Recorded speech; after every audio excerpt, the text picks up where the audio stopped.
कुछ दिनों बाद एक एयरपोर्ट पे रिपोर्टर्स वहां पे लगातार फोटोज ले रहे थे और वो फोटोज इसलिए ले रहे थे क्योंकि वो जिन अवर टेबल की शूटिंग खत्म करके वापस कोरिया आ गए थे। वो जिन भी देख रहे थे कि एयर ट्रैवल उनके लिए तो बिल्कुल नहीं बना था। सीओ चोई ने वो जिन से कहा कि वो थक तो गए होंगे और माफी मांगी क्योंकि अब उन्हें एयरपोर्ट से डायरेक्ट लीच के स्क्रिप्ट रीडिंग पे जा रहा था जो 2 बजे शेड्यूल थी। वो जिन ने कहा कि वो ठीक थे और बात से एग्री कर लिया था। वो जिनको भी पता था कि लीच के ऑडिशन में वहां पे बहुत ज्यादा मिसअंडरस्टैंडिंग हो गई थी, मगर वो उम्मीद तो यही कर रहे थे कि स्क्रिप्ट रीडिंग में वहां कोई भी ट्रबल नहीं होगा और सब कुछ स्मूथली होगा। और यहाँ स्क्रिप्ट रीडिंग की लोकेशन पे वो जिन वहां पे सबसे पहले आ चुके थे। स्टाफ भी बात कर रहे थे कि वो जिन उसी दिन कोरिया आए थे और वो इतनी जल्दी स्क्रिप्ट रीडिंग के लिए आए थे और क्या वो वहां पे स्क्रिप्ट को रिव्यू कर रहे थे। स्टाफ के लिए ये बात थोड़ी अनएक्सपेक्टेड थी क्योंकि उन्हें लग रहा था कि वो जिन थोड़े एरोगेंट थे और वो जिन भी जो ये बातें सुन सकते थे वो सोच रहे थे कि क्या ये सब ऑडिशन को लेके फिर से बातें हो रही थी। और क्योंकि वो वहाँ अकेले बैठे हुए थे तो उनके लिए चीज ऑकवर्ड भी हो रही थी और क्या वहाँ पे कोई नहीं आने वाला था। तभी वहाँ पे सोही आई और उन्होंने वो जिन को ग्रीट करा। वो जिन भी देख रहे थे कि फाइनली कोई आ गया था, मगर वो जिन जो अपने माइंड में सोही को देख के बहुत ज्यादा खुश थे, उन्होंने एक कैजुअल जवाब में हेलो कहा। और सोही जो कि वहां पे 30 मिनट पहले आई थी, उन्हें लग रहा था कि वो पहले आई थी, लेकिन वो जिन पहले ही आ गए थे। सोही ने बताया कि जब उन्होंने वो जिन की एक्टिंग ऑडिशन में देखी थी तो उससे बहुत ज्यादा इंप्रेस हो गई थी। वो जिन ने इस बात का एक कैजुअल जवाब दिया। तभी सोही ने कहा कि वो इस चीज से और ज्यादा सर्टेन हो गई थी कि वो अपनी एक्टिंग से वो जिन को सरप्राइज करने वाली थी। वो जिन भी कंफ्यूज होकर सोही के बारे में सोच रहे थे कि जब भी वो मिलती है तो वो उनके सरप्राइज करने की बात क्यों करती हैं। और वो जिन ने जवाब में कहा कि वो जैसा चाहे वो कर सकती थी। सोही भी देख रही थी कि वो जिन हमेशा की तरह काम ही थे और वो जिन को जितना देख रही थी उन्हें ऐसा लग रहा था कि उनके सामने एक माउंटेन था जो उसे ओवरकम नहीं कर सकती थी। वो जिन वहां पे बैक डाउन नहीं होने वाली थी और बताया कि वो जिन के साथ काम करने के लिए एक्साइटेड थी। वो जिन ने भी कहा कि वो भी एक्साइटेड थे। और ये वो जिन और सोही का इंटरेक्शन जो लोग देख रहे थे वो सोच रहे थे कि वहां पे क्या बात चल रही थी। और जब वो जिन और सोही बात कर रहे थे तो वहां पे होरी भी आ गई थी और पूछा कि क्या वो उनसे पहले मिल रहे थे। होरी के साथ वहां पे एक्टर भी आ चुके थे। सोही ने वहां पे होरी को सीनियर कहा। होरी ने बताया कि सोही को उन्हें सीनियर कहने की जरूरत नहीं थी और वो उनसे कैजुअली बात कर सकती थी। होरी ने फिर वुजिन को भी ग्रीट करा और बताया कि वो वुजिन के बारे में बहुत ज्यादा आर्टिकल्स भी देख रही थी तो उन्हें ऐसा लग रहा था कि उन्हें वुजिन से मिले ज्यादा समय भी नहीं हुआ था। वुजिन ने होरी को कैजुअली ग्रीट करा। सोही भी सोच रही थी कि वुजिन इतने सीनियर एक्टर के सामने भी इतना काम थे और क्योंकि ये चीज सोही नहीं कर सकती थी तो वो इस चीज से थोड़ा जेलस भी हो रही थी। तभी वो जिन ने सुना कि कुछ लोग सिम्हो को ग्रीट कर रहे थे और जब तीनों एक्टर ने उस सिम्हो को देखा तो वो सरप्राइज हो गए थे क्योंकि सिम्हो का लुक बहुत ज्यादा वाइल्ड था। होरी ने भी सिम्हो से पूछा कि वो ऐसे क्यों दिख रहे थे और क्या वो बहुत ज्यादा समय से पहाड़ों में रह रहे थे। सोही भी सोच रही थी क्या सच में सिम्हो ट्रेनिंग करने के लिए पहाड़ों में चले गए थे। वो जिन अपने माइंड में सिम्हो को देख के हैरान तो थे और वो देख रहे थे कि सिम्हो का ऑरा कुछ ज्यादा इंसेन था, मगर क्योंकि वो अपने कॉन्सेप्ट को इस्तेमाल कर रहे थे तो उन्होंने सिम्हो को कैजुअली ग्रीट करा। सिम्हो ने बताया कि उस दिन उनकी एक्टिंग थोड़ी ज्यादा वाइल्ड होने वाली थी। वो जिन भी देख रहे थे कि सिम्हो नॉर्मल बात कर रहे थे मगर उनकी बातें भी मूवी के डायलॉग जैसी लग रही थी। मगर वो जिन सोचने लगे कि वो सिम्हो का जवाब किस तरह दे तो उन्होंने डिसाइड करा कि वो अपने जवाब में थोड़ी एरोगेंस रखेंगे मगर साथ में कर्टेसी भी रखेंगे। तो उन्होंने कहा कि वो उनकी एक्टिंग के लिए तैयार है। जब वुजिन ने ये बात कही तो वहां पे पूरा रूम शांत हो गया था। सोही भी हैरान थी कि वुजिन एक लेजेंडरी एक्टर से इस तरह बात कर रहे थे। होरी ने भी कहा कि वुजिन भी बहुत ज्यादा बोल्ड थे और उन्होंने सुना तो था कि वुजिन ओवरसीज से थे मगर शायद ये बात उनके लिए सच लग रही थी। लोग वहां बात कर रहे थे कि यहाँ पे जो चीज हो रही थी ये एक बहुत बड़ा स्कूप हो रहा था तो क्या वो इस सीन को रिकॉर्ड करें। मगर कुछ लोग ये भी कह रहे थे कि यहाँ पे कुछ सीन हो सकता था तो उन्हें इस चीज को रोकना भी चाहिए। और वहां पे सभी लोग सिर्फ खड़े क्यों थे। तभी वहां पे डायरेक्टर अगस्त आए और उन्होंने कहा कि वो लोग बस पीछे ही खड़े रहे। स्टाफ मेंबर भी डायरेक्टर को देख के हैरान हुए। डायरेक्टर अगस्त ने बताया कि सभी लोग शौक में इसलिए खड़े थे क्योंकि उन्होंने ऐसी सिचुएशन को कभी भी नहीं देखा था, मगर इस चीज से बाकी एक्टर्स में भी एक फायर इग्नाइट हो सकती थी। और क्योंकि यहाँ पे टॉप 2 लीड्स में बैटल होने वाली थी तो इससे बेटर स्टिमुलेंट कुछ भी नहीं हो सकता था क्योंकि वुजिन रोल प्ले करने वाले थे पार्क का और सिम्हो चेयरमैन का। सिम्हो ने वुजिन के आंसर को रिपीट करा और कहा कि वुजिन ने अपना जवाब कुछ ही सेकंड में दे दिया था तो अभी भी सिम्हो को वुजिन से सीखने की जरूरत थी। वुजिन ने बताया कि वो ये कहना चाहते थे कि वो उनके साथ काम करने के लिए लुक फॉरवर्ड कर रहे थे। होरी भी वहां पे आई और उन्होंने कहा कि सिम्हो वुजिन पे कुछ ज्यादा ही प्रेशर बना रहे थे और अगर वो साइड में देखे तो बाकी एक्टर बिल्कुल फ्रोजन हो चुके थे। सिम्हो ने बताया कि जो उन्हें कहना था उन्होंने वो कहा था। डायरेक्टर अगस्त भी वहां पे आ गए थे और उन्होंने देखा क्योंकि वहां पे पूरी स्टाफ आ गई थी तो वहाँ पे फिर सभी लोगों ने अपनी सीट ले ली थी और वहाँ पे इंट्रोडक्शन शुरू हो गए थे। और इंट्रोडक्शन के बाद फाइनली बारी आ गई थी स्क्रिप्ट रीडिंग की। डायरेक्टर अगस्त ने पहले सीन को सेट करा जहाँ पे वुजिन के रोल पार्क का एक मोनोलॉग था। वुजिन ने वहाँ पे अपनी पहली लाइन बोली थी जिसकी वजह से प्रोजेक्ट की थीम बनी थी और वुजिन की आवाज पूरे रूम में एको हो रही थी। और उसके बाद शुरू हुआ था पहला सीन जिसमें वुजिन और होरी साइन लैंग्वेज से अपने कैरेक्टर के रोल को प्ले कर रहे थे। एक्टर भी देख रहे थे कि एक्टिंग कुछ ज्यादा ही इनक्रेडिबल हो रही थी और भले ही वो वहाँ पे सिर्फ साइन लैंग्वेज का इस्तेमाल कर रहे थे मगर वो फिर भी सब कुछ समझ सकते थे। और शायद कारण ये था क्योंकि वहाँ डायलॉग को उनके एक्सप्रेशन और डिलीवरी रिप्लेस कर रहे थे। तभी सिम्हो ने वहाँ पे अपनी अगली लाइन बोली जिस वजह से वहाँ पे बाकी एक्टर स्टार्टल्ड हो गए क्योंकि एक्टर देख सकते थे कि सिम्हो अपना रोल बहुत ज्यादा इंटेंसली प्ले कर रहे थे। एक्टर देख रहे थे कि सिम्हो चेयरमैन का रोल प्ले कर रहे थे मगर सामने से ऐसा लग रहा था कि सभी फंडामेंटल्स थे। मगर एक चीज ये भी लग रही थी कि चेयरमैन ने अपने पीछे एक नाइफ को होल्ड कर रखा था। और वहाँ पे एक्टर देख सकते थे कि सिम्हो, होरी और वुजिन तीनों ऐसे एक्टर थे जिन्होंने अपने अंदर एक मॉन्स्टर को छुपा रखा था और वो अपने इमोशन से मॉन्स्टर को हाइड कर रहे थे। तीनों एक्टर वहां पे अपनी स्क्रिप्ट की लाइन क्लियरली डिलीवर कर रहे थे मगर जितनी एक्टिंग कंटिन्यू होती जा रही थी सीन उतना ही चिलिंग होता जा रहा था।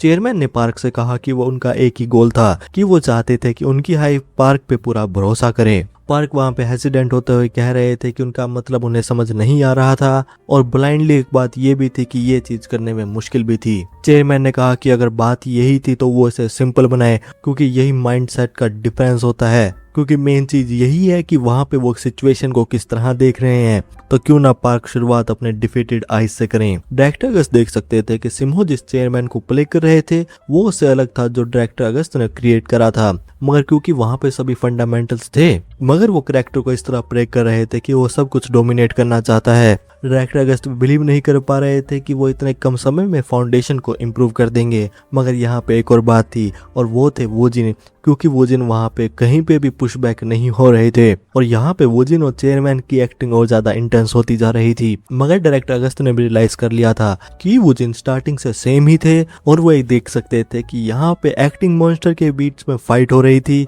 और वो भी फिल्मिंग के पहले दिन के लिए एक्साइटेड थे। और यहाँ एक दूसरी बिल्डिंग में जहाँ जोसेफ बैठे हुए थे जोसेफ के असिस्टेंट ने बताया कि लीच की स्क्रिप्ट रीडिंग शुरू हो गई थी और पूछा कि उनका प्लान क्या था। जोसेफ ने बताया कि वो वुजिन की एक्टिंग को देखना चाहते थे तो वो ऑफिशियल शूट में जाएंगे। असिस्टेंट ने बात एग्री कर ली थी और उन्होंने अगले दिन के शेड्यूल पे मूव फॉरवर्ड कर दिया था। तभी जोसेफ के पास किसी का कॉल आया और वो कॉल था कारा का। कारा ने जोसेफ से पूछा कि वो फिलहाल कहाँ थे। जोसेफ ने बताया कि वो एलए में नहीं थे और वो कोरिया में थे। कारा ने कहा कि उन्हें बात पता थी और वो जानना चाहती थी कि जोसेफ कोरिया में कहाँ थे क्योंकि वो भी कोरिया में आ गई थी। इस बात से जोसेफ हैरान हुए और कारा से पूछा कि वो वहाँ पे क्या कर रही थी क्योंकि उन्होंने सुना था कि कारा तो एलए में उनके एल्बम में काम कर रही थी। कारा ने बताया कि वो सीक्रेटली वहाँ पे आई थी और उनकी टीम के अलावा इस बारे में किसी को नहीं पता था और क्योंकि उन्हें ये बात सीक्रेट रखनी थी तो वो अपने रेंटल होम में रुकी हुई थी तो जोसेफ को भी ऐसे ही प्रिटेंड करना होगा कि उन्हें ये बात नहीं पता थी। मगर कारा ने सुना था कि जोसेफ लीच के फिल्म सेट में जाने वाले थे। जोसेफ ने भी पूछा कि उन्हें ये बात कैसे पता थी और क्या कारा उन्हें इन्वेस्टिगेट कर रही थी। कारा ने बताया कि ऐसी कोई भी बात नहीं थी और उन्होंने जब लीच की टीम के साथ इंक्वायरी करी थी तो लीच की टीम ने गलती से उन्हें ऐसा समझ लिया था कि वो जोसेफ की टीम से थी और ऐसे ही उन्हें ये बात पता चली थी। और कारा ने पूछा कि जोसेफ वहाँ क्यों जा रहे थे। जोसेफ ने बताया कि वो प्रोड्यूसर थे तो वो इसलिए जा रहे थे मगर उनके लिए अजीब बात ये थी कि वहाँ पे कारा एक मूवी में इंटरेस्टेड थी। कारा ने बताया कि वो मूवी में एक एक्टर था उसमें इंटरेस्टेड थी। जोसेफ ने पूछा कि क्या वो वुजिन की बात कर रही थी। कारा ने बताया कि एग्जैक्टली यही बात थी और उन्हें भी लग रहा था कि जोसेफ भी वुजिन को ही देखने आए थे और जो हॉलीवुड की सीक्रेट स्क्रीन टेस्टिंग का आर्टिकल रिलीज हुआ था जोसेफ भी उसी से कनेक्टेड थे। जोसेफ ने बताया कि लीच में बहुत ज्यादा अमेजिंग एक्टर थे तो वहां पे वो श्योर हो गए कुछ भी आंसर नहीं दे सकते थे।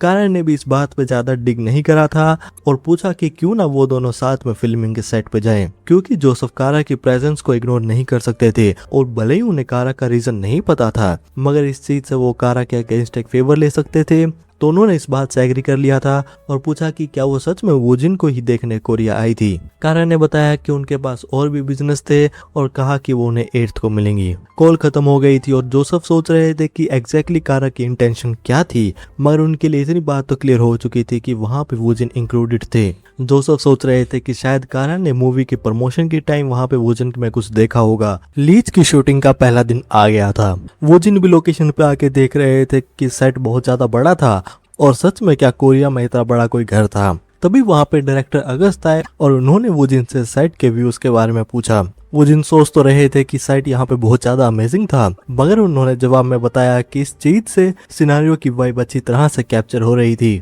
डायरेक्टर अगस्त ने कहा कि ये अच्छी बात थी और वूजिन को कहा कि उन्होंने सुना ही होगा कि वहाँ पे शूटिंग का शेड्यूल बहुत ज्यादा टाइट होने वाला था और उस दिन वहाँ पे उन्हें शूटिंग को कुछ ज्यादा पुश करना होगा और ऐसा भी हो सकता था कि उन्हें ओवरनाइट शूट करना पड़ेगा और बीच में कुछ नैप्स को लेना होगा। वूजिन भी देख रहे थे कि वो उस दिन तो टाइम पे बिल्कुल भी नहीं जा सकते थे। डायरेक्टर अगस्त वूजिन से कह ही रहे थे कि वो स्टैंड बाय पे रहे और शूटिंग शुरू होने वाली थी। तभी उन्होंने कुछ पीछे नोटिस करा और बताया कि वो टाइम पे आ गए थे। वूजिन ने भी वहाँ पे मुड़ के देखा कि डायरेक्टर अगस्त किसकी बात कर रहे थे, मगर उन्होंने वहां जिसे देखा वूजिन उसे देख के हैरान हो गए थे और वो सोच रहे थे कि जोसेफ यहाँ पे क्यों आ गए थे और जोसेफ के साथ जो वुमेन थी वो साफ साफ कारा थी। वूजिन भी देख रहे थे कि ये दोनों लीच के सेट पे क्यों आ गए थे। जोसेफ ने वूजिन की तरफ देख के हैंड को वेव करा, मगर क्योंकि वूजिन अपने कॉन्सेप्ट को फॉलो कर रहे थे तो उन्होंने वहां पे अपना फेस पूरा स्टिल ही रखा। जोसेफ ने कारो को कहा कि उन्होंने भी सेट के एटमॉस्फेयर को फील कर लिया होगा तो इसीलिए वो वहां पे अपने फेस को बिल्कुल भी रिवील नहीं कर सकती थी।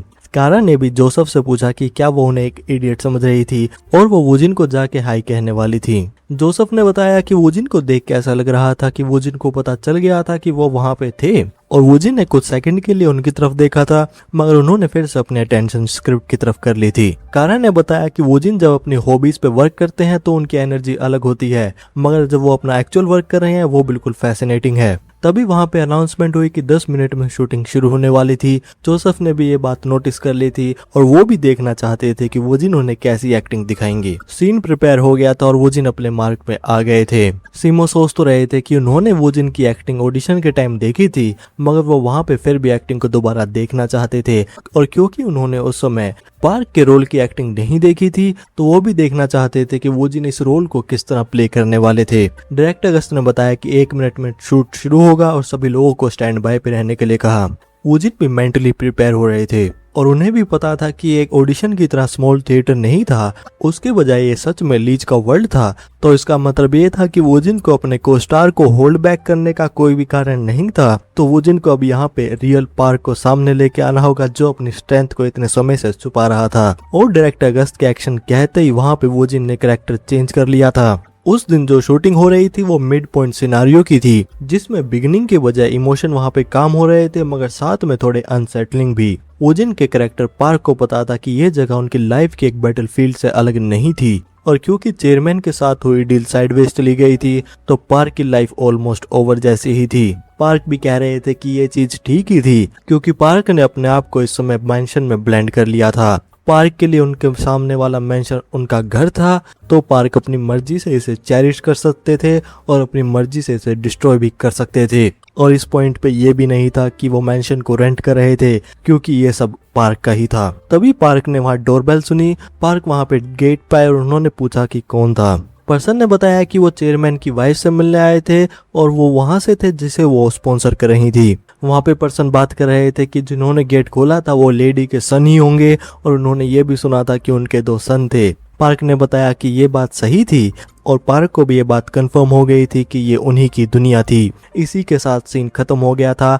डायरेक्टर अगस्त ने वहाँ हेसिडेंट होते हुए कट कह दिया था। सिमो ने भी बताया कि इस सीन को देख के ऐसा लग रहा था कि वूजिन ने ऑडिशन हॉल में अपनी एक्टिंग का एक टीचर ही दिखाया था। होरी ने बताया कि जब उन्होंने स्क्रिप्ट पढ़ी थी उन्होंने रैपली सिंड्रोम का अच्छी तरह से नहीं समझा था, मगर उन्होंने जब वूजिन की एक्टिंग देखी तो उनके लिए सब क्लियर हो चुका था। एक्टर बात कर रहे थे कि उन्हें ऐसी फीलिंग आ रही थी कि वूजिन उन सबको अलर्ट में रहने के लिए कह रहे थे और वो अपनी एक्टिंग से मैसेज दे रहे थे कि उन सबको भी इस चीज से गो थ्रू होना होगा, उस चीज को सफर करना होगा। डायरेक्टर अगस्त वूजिन के पास आ गए थे और उन्होंने वूजिन से कहा कि उन्होंने ऑडिशन के टाइम पे वहां पे बेस लाइन को सेट कर दिया था, तो उन्होंने अभी पार्क का जो रोल दिखाया था वो क्या था, क्योंकि ये ऑडिशन से बिल्कुल अलग था।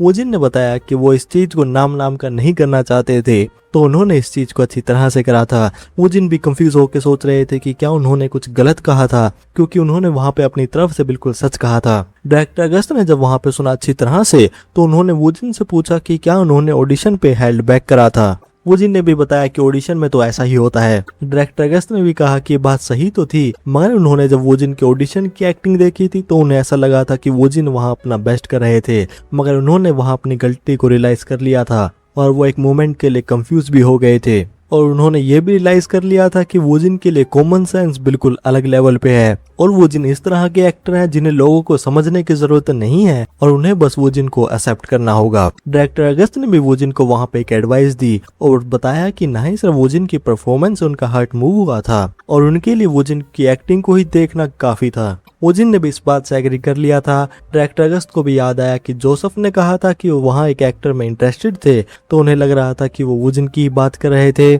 और क्योंकि वोजिन का हॉलीवुड का स्क्रीन टेस्ट वहाँ पे इंटरनेट पे हिट हो गया था, तो ये बात नॉर्मल ही थी कि हॉलीवुड के फेमस प्रोड्यूसर भी वहाँ पे उनसे मिलने आए थे। और कारा ने जोसेफ से पूछा कि क्या वोजिन की एक्टिंग को इवेल्युएट भी करा जा सकता है। जोसेफ ने भी बताया कि उनके लिए एक बात तो सर्टेन हो गई थी कि वोजिन को अपने इमोशन को निकालने के लिए कोई भी प्रोसेस की जरूरत नहीं थी। और एक पॉइंट तो ऐसा भी था कि उन्हें सोचना पड़ रहा था कि क्या वोजिन ने ये चीज करी थी, और एक इंस्टेंट मोमेंट में वोजिन वहां डिसअपियर हो गए थे और वहां पे उनके सामने एक अलग पर्सन आ गए थे। और एक ये भी था कि वहां पे वोजिन ने जो राइपली सिंड्रोम दिखाया था उसकी रिफ्लेक्शन वोजिन ने बिल्कुल परफेक्टली करी थी। जोसेफ को पता था कि ऐसी स्किल के लिए बहुत सारे एक्टर अभी भी स्ट्रगल कर रहे हैं, मगर वोजिन ने इस स्किल को अचीव कर लिया था और उन्हें कुछ भी आइडिया नहीं था कि कोई इतनी डिटेल एक्टिंग को परफॉर्म कर पाएगा। जोसेफ भी अब समझ गए थे कि वोजिन के आसपास इतने बिग शॉट क्यों घूमते हैं, और इस बात का कोई बड़ा कारण भी नहीं है क्योंकि वोजिन के लिए चीज नेचुरल ही है और वो भी देखना चाहते हैं कि वोजिन हॉलीवुड में आके अपना पहला ब्रेक किस तरह करेंगे। शूटिंग कुछ देर और चली और एक ब्रेक का टाइम आ गया था। वोजिन भी देख रहे थे कि ये चीज और ज्यादा टफ होती जा रही थी। तभी वोजिन को पीछे से किसी ने बुलाया। वोजिन ने वहां पे आवाज को पहचान लिया था और उन्होंने देखा कि उनके पीछे कारा थी। कारा ने भी वोजिन से कहा कि वो सरप्राइज तो होंगे क्योंकि कारा वहां पे अचानक से आ गई थी, और पूछा कि क्या वो वहां पे प्राइवेटली जाके कहीं बात कर सकते थे। वोजिन ने इस बात से एग्री कर लिया था, मगर वोजिन भी देख रहे थे कि कारा उनके सामने फिर से आ गई थी और उन्हें लग रहा था कि कारा लीच के सेट पे वोजिन से ही मिलने आई थी, मगर उन्होंने अपने आप को याद दिलाया कि ऐसा बिल्कुल भी नहीं हो सकता था, तो वो अपने कूल को लूज ना करें। कारा ने वोजिन को बताया कि उन्होंने उनकी एक्टिंग को एंजॉय करा था और वो ग्लैड थी कि वो वहां पे आई थी, और अगर वो वहां पे नहीं आती तो वो इस चीज को रिग्रेट भी करती। वोजिन ने भी कहा कि क्या ये बात थी। कारा ने ऑनेस्टली बताया कि वो कोरिया में कुछ और काम से तो आई थी, मगर वहां पे आने का सबसे बड़ा रीजन वोजिन ही थे। वोजिन भी सरप्राइज होकर सोच रहे थे कि वो सच में वोजिन से ही मिलने आई थी। कारा ने बताया कि वो अपनी नई एल्बम पे काम कर रही थी और इसीलिए वो वोजिन को कुछ प्रपोज करने आई थी, और वो ये था कि वो उनकी एल्बम के एक सॉन्ग में साथ में काम करें और वोजिन उनकी म्यूजिक वीडियो में भी आए। और कारा वहां पे ऑब्वियसली टाइटल ट्रैक की ही बात कर रही थी, और उन्होंने बताया कि वो पहली बार किसी को इस तरह रीच आउट कर रही थी, और उन्होंने वोजिन से उनके व्यूज के बारे में पूछा। वोजिन भी सोच रहे थे कि वो वहां पे कुछ भी नहीं सोच सकते थे, और वो देख रहे थे कि यहाँ पे बहुत ज्यादा क्रेजी चीजें होती जा रही थी और कारा सच में उनके साथ काम करना चाहती थी। भले ही वोजिन का माइंड वहां पे ऑलमोस्ट ब्लास्ट हो गया था, मगर उन्होंने अपने स्ट्रेट फेस से जवाब दिया कि उन्हें पहले अपनी कंपनी से डिस्कस करना होगा। कारा ने इस बात पे एग्री कर लिया था और बताया कि वो वोजिन के कांटेक्ट करने का इंतजार करेगी। वोजिन ने वहां पे आंसर में यस बोला और उन्होंने अपने माइंड में फिर से यस बोला कि उन्होंने वहां पे यस क्यों कहा था। कारा वापस आ गई थी और जोसेफ ने पूछा कि क्या उनका बिजनेस फिनिश हो गया था, और वो भी वहां जिसलिए आए थे वहां पे वो सब हो गया था, तो वो वापस जाने वाले थे। कारा ने जोसेफ से कहा कि मगर उन्होंने अभी तक वोजिन से बात नहीं करी थी और क्या उनके लिए ये चीज ठीक होगी। जोसेफ ने बताया कि इस चीज की जरूरत नहीं थी और वोजिन ने उन्हें पहले देख लिया था और आई कांटेक्ट भी बना लिया था, और वहां पे वो सिर्फ एक ही चीज को कंफर्म करने आए थे। कारा ने पूछा कि क्या उनकी कंफर्मेशन हो गई थी। जोसेफ ने कहा कि ऑफ कोर्स कंफर्मेशन हो गई थी, और एक बात ये भी थी कि उन्हें अपने सभी प्लान्स को चेंज करना होगा, और उन्होंने कारा से उनके प्लान के बारे में पूछा। कारा ने बताया कि वो श्योर नहीं थी क्योंकि वो वोजिन के आंसर का इंतजार कर रही थी। और अगर दूसरी तरफ बात करें, वोजिन के जो नूडल्स थे वो हो गए थे बिल्कुल रिलीज। वोजिन भी वहां पे हैरान थे कि वहां पे डिलीशियस भी थे नूडल्स और वो बहुत ज्यादा पॉपुलर भी हो रहे थे। सीओ चोय भी वहां पे डांस कर रहे थे, पार्टी कर रहे थे, मजे कर रहे थे। मगर वोजिन पैकिंग को देख के ये सोच रहे थे कि उन्होंने वहां पे डबल थम्स अप क्यों दे रखे हैं, और वो देख रहे थे कि ये चीज़ पूरी कंट्री में बिक रही थी। तो वोजिन के लिए ये चीज़ और ज़्यादा एम्बैरेसिंग भी होती जा रही थी। वोजिन ने कहा कि वो अपने आप को काम रखें क्योंकि वो सैंग आर्ट्स अवार्ड में अगले दिन जाने वाले थे, तो उन्हें अपने कॉन्सेप्ट को कंटिन्यू रखना होगा। मगर वोजिन को उस समय पता नहीं था कि वोजिन के डबल थम्स अप सैंग आर्ट अवार्ड में कितना बड़ा सीन करने वाले थे। यहाँ एक वैन में वोजिन अपनी टीम के साथ वहां जा रहे थे और वो फोन में देख रहे थे कि ये चीज सच में हो चुकी थी और उनके नूडल्स वहां पे फाइनली रिलीज हो गए थे और ये चीज न्यूज पे भी आ रही थी। सीईओ चोई ने बताया कि वो कप नूडल के रिएक्शन को मॉनिटर कर रहे थे और हाइप वहां पे बिल्कुल भी मजाक नहीं थी और उन्हें लग रहा था कि इस बात का कारण ये था क्योंकि वहां पे अवर टेबल की मार्केटिंग टीम और शिन ने साथ में मिलकर काम करा था। टीम ने बताया कि वहां पे इसके बारे में बातें और ज्यादा बढ़ती जा रही थी और इस चीज को टैग और शेयर भी किया जा रहा था। और सिर्फ ये बात नहीं थी कि वहां पे स्पॉन्सर्ड यूट्यूबर इस पे वीडियो बना रहे थे, मगर अलग से भी खुद यूट्यूबर इस पर रिएक्शन वीडियो बना रहे थे और रिव्यूज वीडियो को अपलोड कर रहे थे। सीईओ चोई ने भी देख लिया था कि वो जिस पे भी हाथ रखते हैं वो चीज हिट हो जाती है और ना ही वो सिर्फ अपने इंट्यूशन का इस्तेमाल करके प्रोजेक्ट को अच्छी तरह से चूज करते हैं, मगर अब ये चीजें दूसरे एरियाज में भी हो रही थी। और सीईओ चोई को उस दिन ऐसा लग रहा था कि वो सैंग आर्ट अवार्ड्स में कुछ बड़ा करने वाले थे। वोजिन अवार्ड शो में आ गए थे और उन्होंने रेड कारपेट पे स्टेप कर लिया था। वहां पे रिपोर्टर चिल्ला चिल्ला के वोजिन से पूछ रहे थे कि कप नूडल वहां पे लॉन्च हो चुके थे और वो चीज एक जैकपॉट थी और वोजिन इस बारे में कैसा फील कर रहे थे और उन्हें उनकी तरफ देखने के लिए कह रहे थे। वोजिन भी देख रहे थे कि वहां पे बहुत ज्यादा शोर हो रहा था जिसकी वजह से उनके कान भी फटने वाले थे और देखने में वोजिन को ऐसा लग रहा था कि ब्लू ड्रैगन अवार्ड्स के बजाय यहाँ पे और ज्यादा लोग आ चुके थे और क्योंकि वहां पे कैमरा भी इतने ज्यादा फ्लैश हो रहे थे तो वोजिन वहां पे कुछ अच्छी तरह से देख भी नहीं पा रहे थे क्योंकि सारी टेंशन वोजिन की ही तरफ थी। तो वोजिन का हार्ट और ज्यादा तेज बीट हो रहा था, मगर वोजिन ने अपने आप को कहा कि वो फोकस करें और वो सोच ही रहे थे कि अगर वो गिर जाएंगे तो क्या होगा, लेकिन उन्होंने वहां पे गलत कदम रख दिए थे। मगर उन्होंने अपने आप को साइड बैरिकेड से होल्ड कर लिया था और वहां पे वो गिरते गिरते बच गए थे। वोजिन भी देख रहे थे क्योंकि उन्होंने अपनी मार्शल आर्ट एबिलिटी का इस्तेमाल करा था तो वो वहां पे बच गए थे, मगर उन्होंने वहां पे ऑलमोस्ट स्क्रू अप कर दिया था। मगर वोजिन के लिए अगली प्रॉब्लम थी वो क्या करें क्योंकि उनका पोस्चर इस समय बहुत ज्यादा अननेचुरल लग रहा था और अगर वो ये प्रिटेंड करेंगे कि वहां पे कुछ भी नहीं हुआ था तो ये चीज और ज्यादा ऑकवर्ड होने वाली थी। तो वोजिन ने डिसाइड करा कि बैरिकेड के पीछे एक पर्सन फोन लेके खड़ी थी कि वो उनका फोन लेंगे और साथ में एक फोटो लेंगे। वोजिन इस फैन सर्विस से इस चीज को नेचुरल कवर अप करने की कोशिश कर रहे थे, मगर वो अपने माइंड में बहुत ज्यादा पैनिक कर रहे थे और वो साथ में बहुत ज्यादा थक भी चुके थे। वोजिन अवार्ड हॉल में आ चुके थे और वो देख रहे थे कि ये जगह बहुत ज्यादा बड़ी थी। वोजिन वहां पे आगे जा रहे थे और उन्हें फिल्म इंडस्ट्री के अलग लोग मिल रहे थे और वो वोजिन से बात कर रहे थे कि उनके प्रोजेक्ट को बहुत ज्यादा एंजॉय भी करा था और वोजिन से पूछा कि क्या उनका एक भी कप नूडल बचा था क्योंकि उन्होंने सुना था कि उस चीज को खरीदना ऑलमोस्ट इम्पॉसिबल था। और वोजिन से पूछा कि क्या नूडल्स के लिए जो पोज करा गया था कि वो वोजिन का ही आइडिया था। वोजिन ने बताया तो ये कि उन्होंने ये चीज बिना सोचे समझे कर रही थी, मगर वोजिन अपने माइंड में से बहुत ज्यादा एम्बेरस फील कर रहे थे। तभी वोजिन के पीछे हांग यूई आई और उन्होंने वोजिन से पूछा कि वो क्या कर रहे थे क्योंकि अगर वोजिन शुरू में ही वहीं खड़े रहेंगे तो वहां से बच नहीं पाएंगे। तो वो वोजिन को अपने सीट्स पे लेके जा रही थी। वोजिन आगे चलते जा रहे थे और उन्हें वहां पे अलग लोग ग्रीट भी कर रहे थे और क्योंकि वोजिन वहां उनसे मिल भी रहे थे तो वोजिन सभी लोगों को हाय हेलो भी कर रहे थे। वोजिन भी देख रहे थे कि 4 कदम जाने में बहुत ज्यादा समय लग रहा था और उनको अपनी सीट में आने में 20 मिनट लग गए थे। सैंग आर्ट अवार्ड फाइनली शुरू हो चुका था। होस्ट ने बताया कि पहला अवार्ड था new actor in TV category और यहाँ पे अलग अलग नॉमिनीज थे और सैंग art award best new actor में 2 कैटेगरी में स्प्लिट था, एक था टीवी कैटेगरी और एक था फिल्म। मगर जैसा लोगों ने एक्सपेक्ट करा था टीवी कैटेगरी में वोजिन ही जीते थे। मगर यहाँ पे एक अनयूजुअल बात ये थी कि प्रोफाइलर ड्रामा की बजाय वोजिन वहाँ पे the love that freezes to death के लिए जीते थे, जिसमें वोजिन ने पहली बार साइन लैंग्वेज का इस्तेमाल करा था। मगर क्योंकि इस सीरीज में वोजिन की एक्टिंग बहुत ज्यादा अमेजिंग थी और उससे वहाँ पे रिएक्शन भी अच्छे आ रहे थे और साथ ही में जिसने इंडस्ट्री के स्टैंडर्ड को भी चेंज कर दिया था, तो लोगों ने कहा कि जब तक वो जीते थे तो इस चीज से ज्यादा फर्क नहीं पड़ रहा था। मगर कुछ लोग इससे सस्पिशियस भी थे। मगर कुछ एक्टर्स वहां पे वोजिन के बारे में नेगेटिव भी बात कर रहे थे कि वोजिन का रिएक्शन बहुत ज्यादा डल था क्योंकि वोजिन वहां पे इतने सारे न्यू एक्टर अवार्ड जीत रहे थे, मगर वोजिन बिल्कुल भी एक्साइटेड नहीं लग रहे थे। उसके बाद अलग अलग और अवार्ड दिए जा रहे थे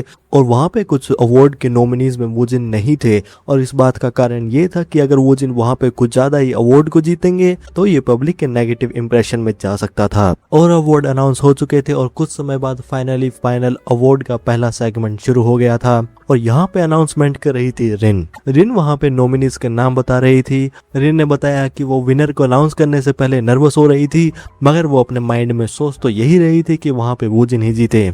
और जब रिन ने वहाँ पे एनवेलप खोला तो वूजिन वहाँ पे जीत चुके थे और ये थे बेस्ट सपोर्टिंग एक्टर के लिए। लोग भी बात कर रहे थे कि बेस्ट सपोर्टिंग एक्टर के लिए वूजिन ने यहाँ पे 3 अवार्ड को जीत लिया था और क्या ऐसा आज तक पहले कभी हुआ भी था। वूजिन अवार्ड लेने के लिए वहां पे चलते जा रहे थे मगर हांगुई ने कहा कि वूजिन के फेस को देख के ऐसा लग रहा था कि वूजिन एक्सपेक्ट कर रहा था कि वूजिन ही अवार्ड जीतेंगे मगर वूजिन वहां पे पूरा कंफ्यूज होकर सोचते जा रहे थे कि क्या सच में वहां पे वही जीते थे और क्या ये चीज सच में हो रही थी। डायरेक्टर अगस्त और डायरेक्टर ट्रैक भी वहीं बैठे हुए थे। डायरेक्टर अगस्त ने कहा कि जैसा वूजिन ने ब्लू ड्रैगन अवार्ड में डिक्लेयर करा था वो सब धीरे धीरे सच होता जा रहा था। डायरेक्टर ट्रैक ने बताया कि किसी रीजन की वजह से उन्हें ऐसा लग रहा था कि वूजिन वहाँ पे बेस्ट लीड एक्टर का अवार्ड भी लेने वाले थे मगर ये बात जरूरी नहीं थी कि उन्हें ये अवार्ड कोरिया में ही मिलेगा।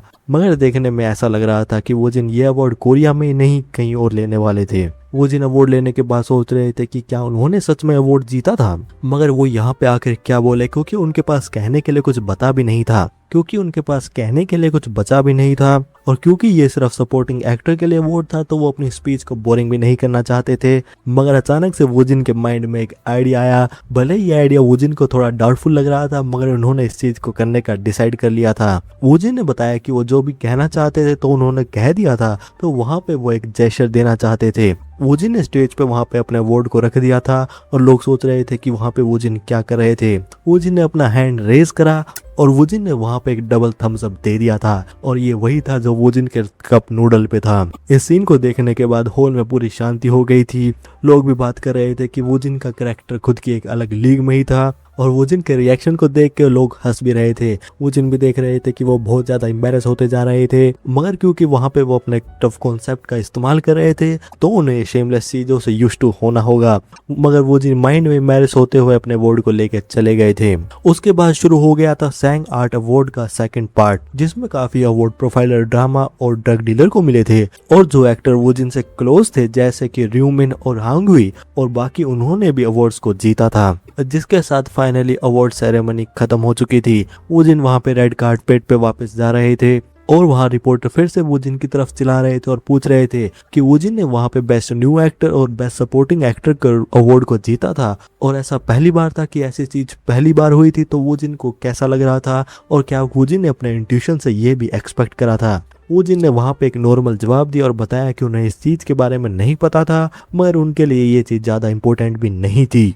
और यह आर्टिकल न्यूज पे भी रिलीज हो गया था और जोसेफ दूसरी तरफ फोन पे इस आर्टिकल को पढ़ रहे थे और उन्होंने भी एक्सपेक्ट करा था कि वूजिन इतने दिनों से शांत तो नहीं बैठने वाले थे। जोसेफ से पूछा गया कि क्या उन्होंने इस अलग आर्टिकल को देखा था क्योंकि इस आर्टिकल में कारा के बारे में एक बज़ क्रिएट हो रहा था और कारा के बारे में ये न्यूज भी कोरिया में हिट होती जा रही थी। जोसेफ ने बताया कि इस बात का कारण ये शायद हो सकता था कि कारा वहां पे लीज के साइट पे कोरिया पे गई थी और असिस्टेंट से कहा कि वो इस चीज पे ज्यादा अटेंशन ना दे क्योंकि इस बात के होने की ज्यादा पॉसिबिलिटी थी कि कारा की साइड ने इस चीज को लीक करा था। असिस्टेंट भी इस बात पे थोड़ा कंफ्यूज हुए। जोसेफ ने बताया कि बात यही थी और कारा इस चीज से मीडिया और पब्लिक को एक सिग्नल दे रही थी मगर उन्हें ये बात कंफर्म नहीं थी कि क्या वूजिन की साइड ने इस चीज को एक्सेप्ट करा था या फिर नहीं करा था। मगर क्योंकि कारा वूजिन से कैप्टिवेटेड हो गई थी तो उन्होंने अपना पहला मूव जल्दी चल दिया था। तो जोसेफ भी देख रहे थे कि उन्हें भी अपना मूव जल्दी चलना होगा और वूजिन के लिए एक परफेक्ट प्रोजेक्ट को चूज करना होगा। सैंग आर्ट अवार्ड के खत्म होने के बाद मीडिया आउटलेट्स में वूजिन के बारे में बहुत सारे आर्टिकल रिलीज हो रहे थे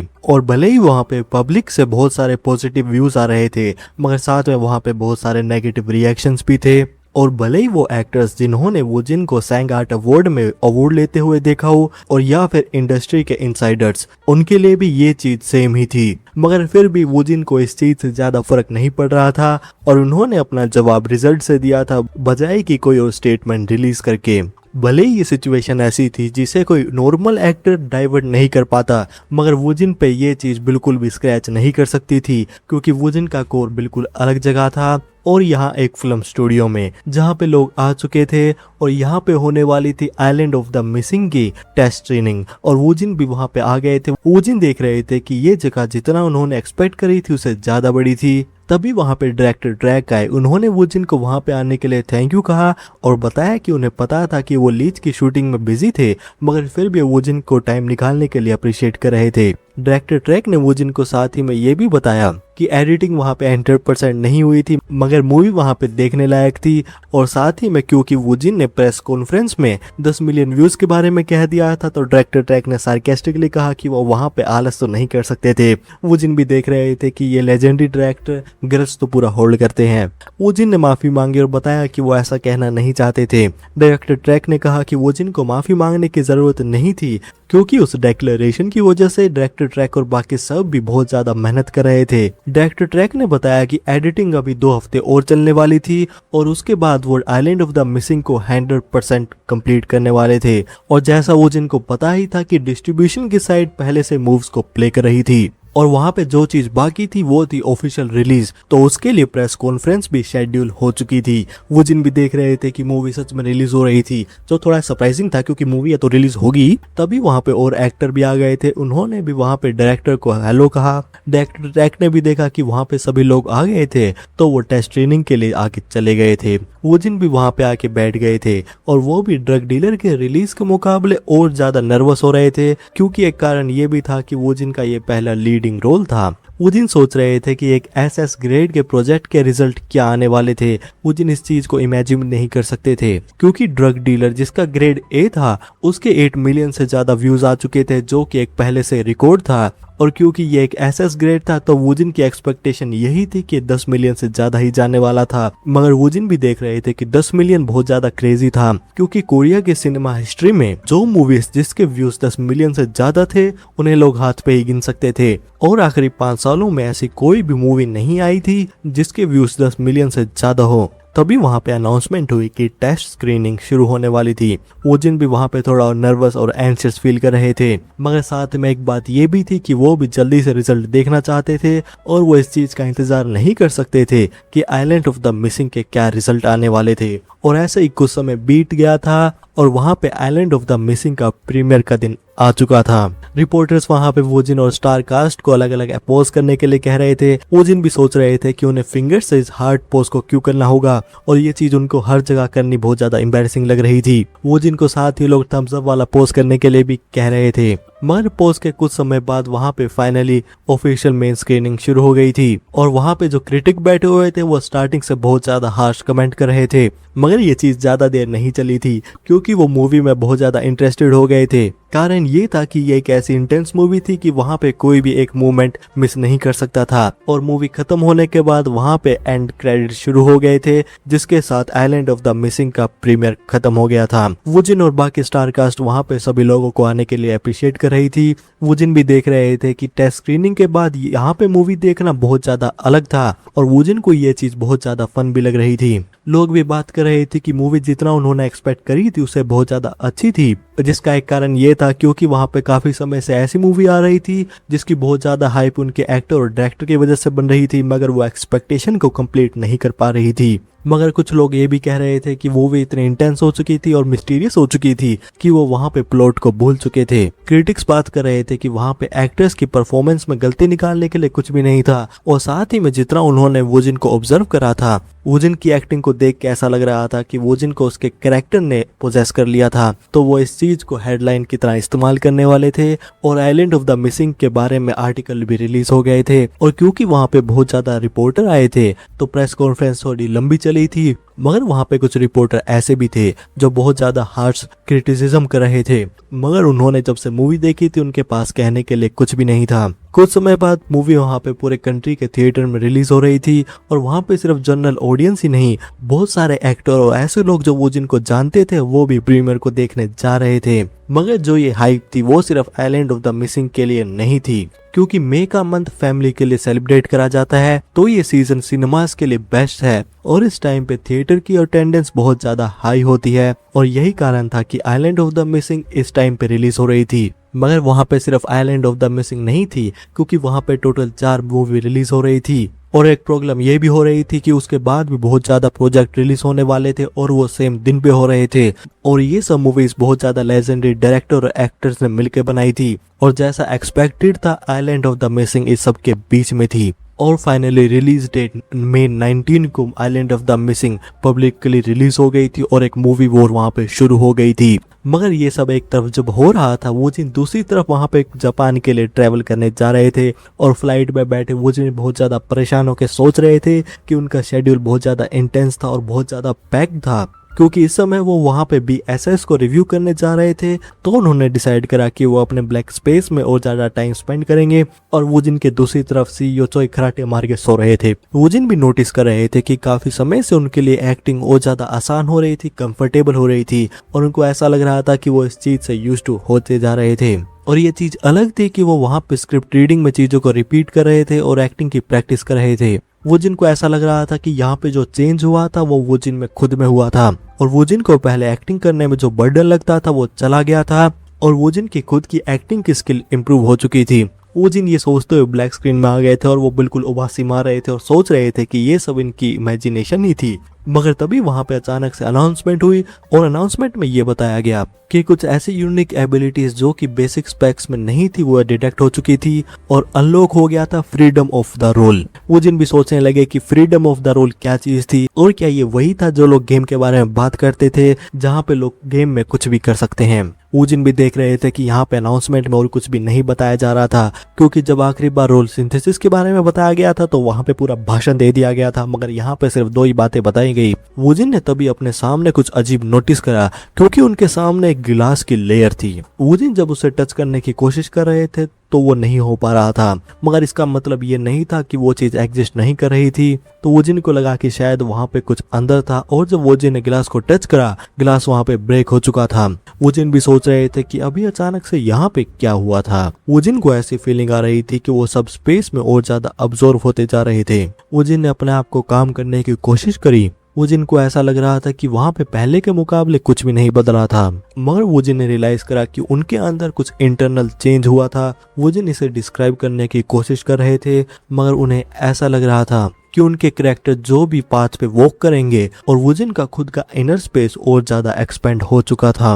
वुजिन इस बात पे हैरान हो रहे थे, क्योंकि वुजिन की जो ब्लैक स्पेस की एबिलिटी थी वो सिर्फ वहां पे स्क्रिप्ट की बाउंड्रीज और सिनेरियो को फॉलो करती थी, और वहां पे जो भी डायलॉग्स थे, इमोशन थे, वो सब एक तरह से फिक्स थे। वुजिन के रोल के बारे में जो भी था वो सब पहले से प्री डिटरमाइंड था, मगर ये सब कुछ समय पहले के लिए था, क्योंकि वहां पे जो स्ट्रक्चर था वो 1 वे था, और वुजिन उस पाथ को ब्रेक नहीं कर सकते थे। मगर पास्ट में एक समय ऐसा आया था कि वुजिन ने एक चीज एक्सीडेंटली कर दी थी, और लोगों ने उसे एक एडलिब की तरह ट्रीट करा था, मगर जो वहां पे आउटकम आया था वो उस फ्रेमवर्क के अंदर ही था।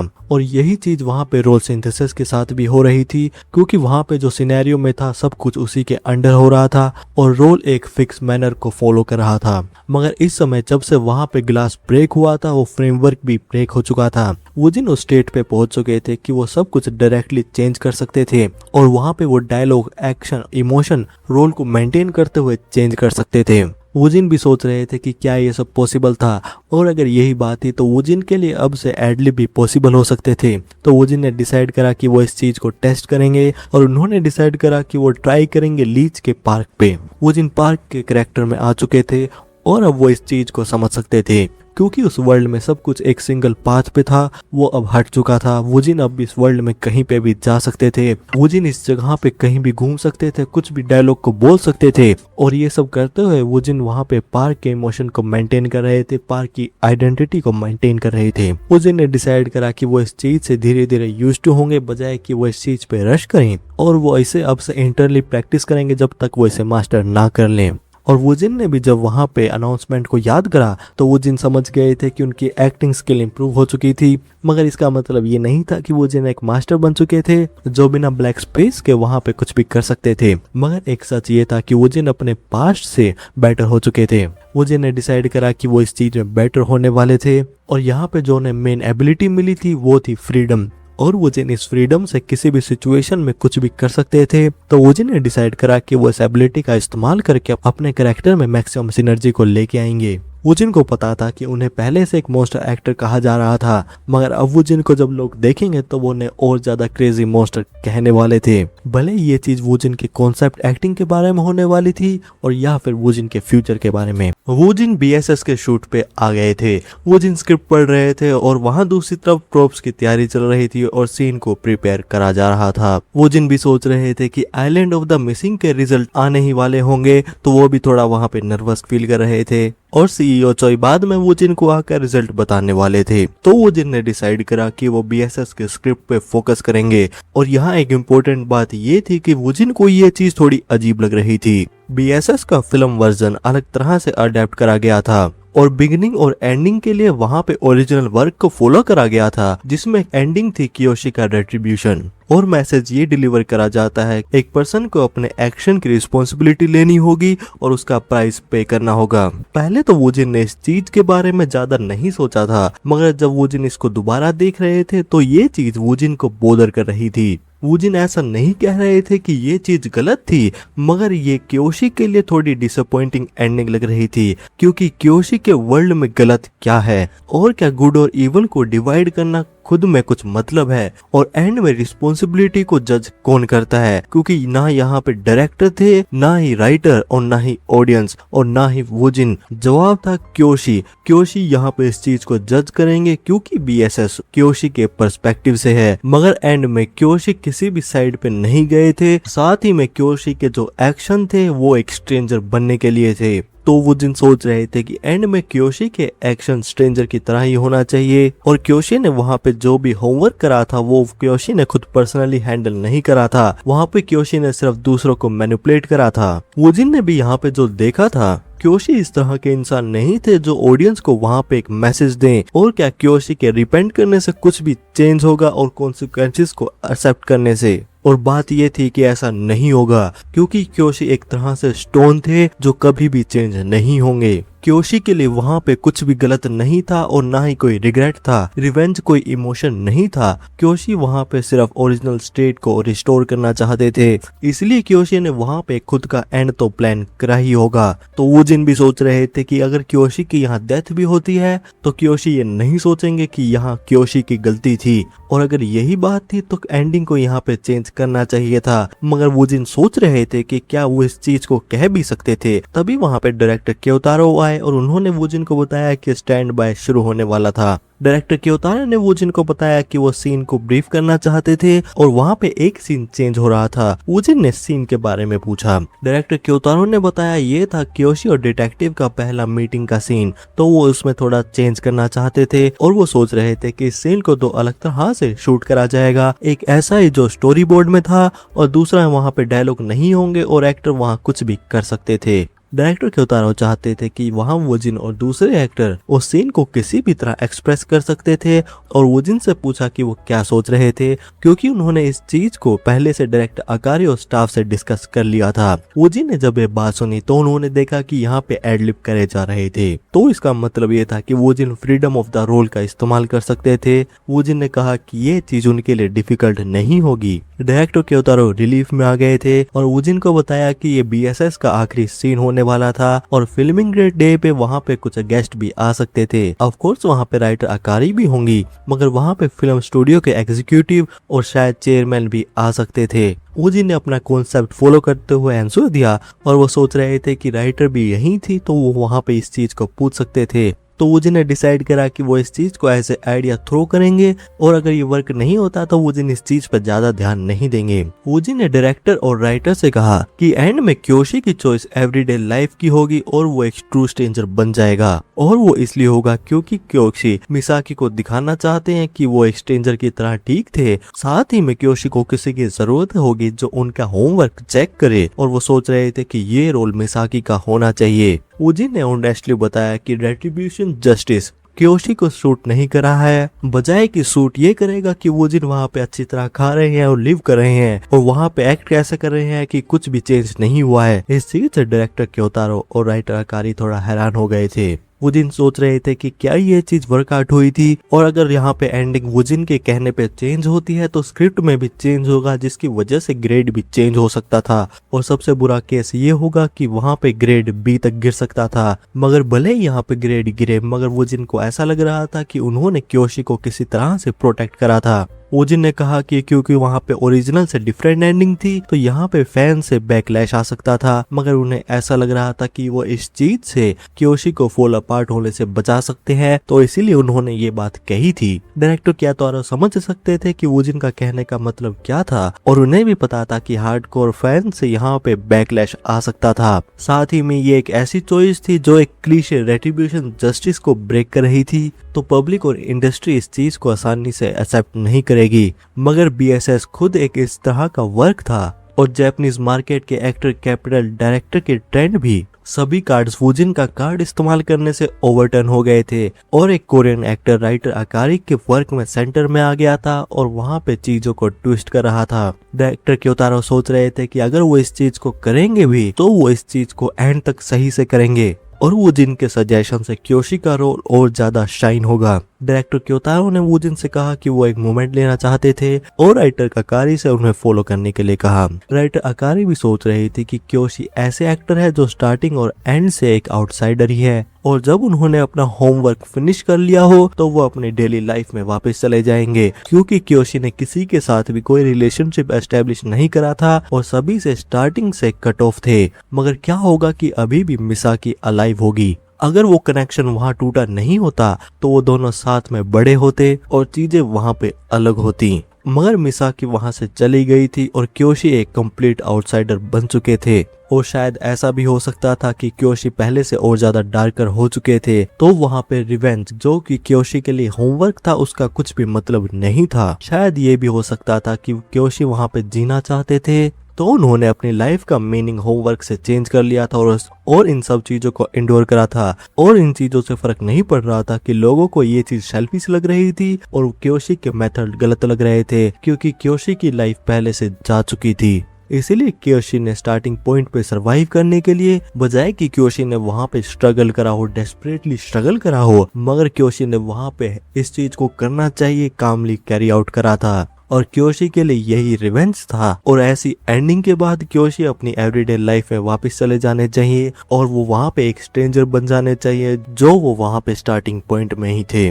राइटर अकारी ने यही एंडिंग अपने ओरिजिनल ड्राफ्ट में सोची थी, मगर उस समय राइटर अकारी ने फैंस के बारे में सोचा था और वहाँ पे उस समय के एरा के बारे में सोचा था, और इन एरिवेल्स की वजह से उन्होंने इस चीज को चेंज कर दिया था, जिसकी वजह से ओरिजिनल एंडिंग वहाँ पे राइटर अकारी के हार्ट में बरी हो गई थी। मगर उन्होंने कभी भी नहीं सोचा था कि एक जो एक दूसरी कंट्री से है पहली बार उसके बारे में सोच रहा हो। राइटर अकानी ने डायरेक्टर क्योतारो को बताया कि वुजिन ने क्योशी को अच्छी तरह से समझा था और बीएसएस की एक अलग एंडिंग थी जो जैसा वुजिन ने बताया था वैसी ही थी, मगर काफी रीजंस की वजह से वो डर गई थी और उन्होंने उसे चेंज कर दिया था। तो अगर वो इसे चेंज करेंगे तो शायद ये चीज वेलकम नहीं करी जाएगी और वहाँ पे पब्लिक का बैकलैश हो सकता था, और जो ओरिजिनल वर्क के फैन थे कंप्लेन कर सकते थे और इंडस्ट्री से भी रेजिस्टेंस आ सकती थी, तो वो वहाँ पे कंट्रोवर्सी को अवॉइड नहीं कर सकते थे। डायरेक्टर क्योतारो ने बताया कि मगर कुछ भी बात हो, मगर वो इस चीज को रिग्रेट करेंगे कि उन्होंने एंडिंग को वहाँ चेंज नहीं करा था। राइटर अकारी ने भी कहा कि ये चीज और ज्यादा फन होगी कि इस चीज से क्योस होगा, और बजाय कि वहाँ पे एंड में शांति हो तो ये बेटर ही है कि वहाँ पे एक तूफान आए। और इम्पोर्टेंट बात राइटर अकारी के लिए ये थी कि वो देखना चाहती थी कि क्या होगा जो वो पास्ट में नहीं कर पाई थी, तो वो इस चीज को चेंज करना चाहती थी। मगर देख के ऐसा लग रहा था कि डायरेक्टर क्योतारो यहाँ पे ब्लेम ले रहे थे, और क्या वो इस चीज से सही थे,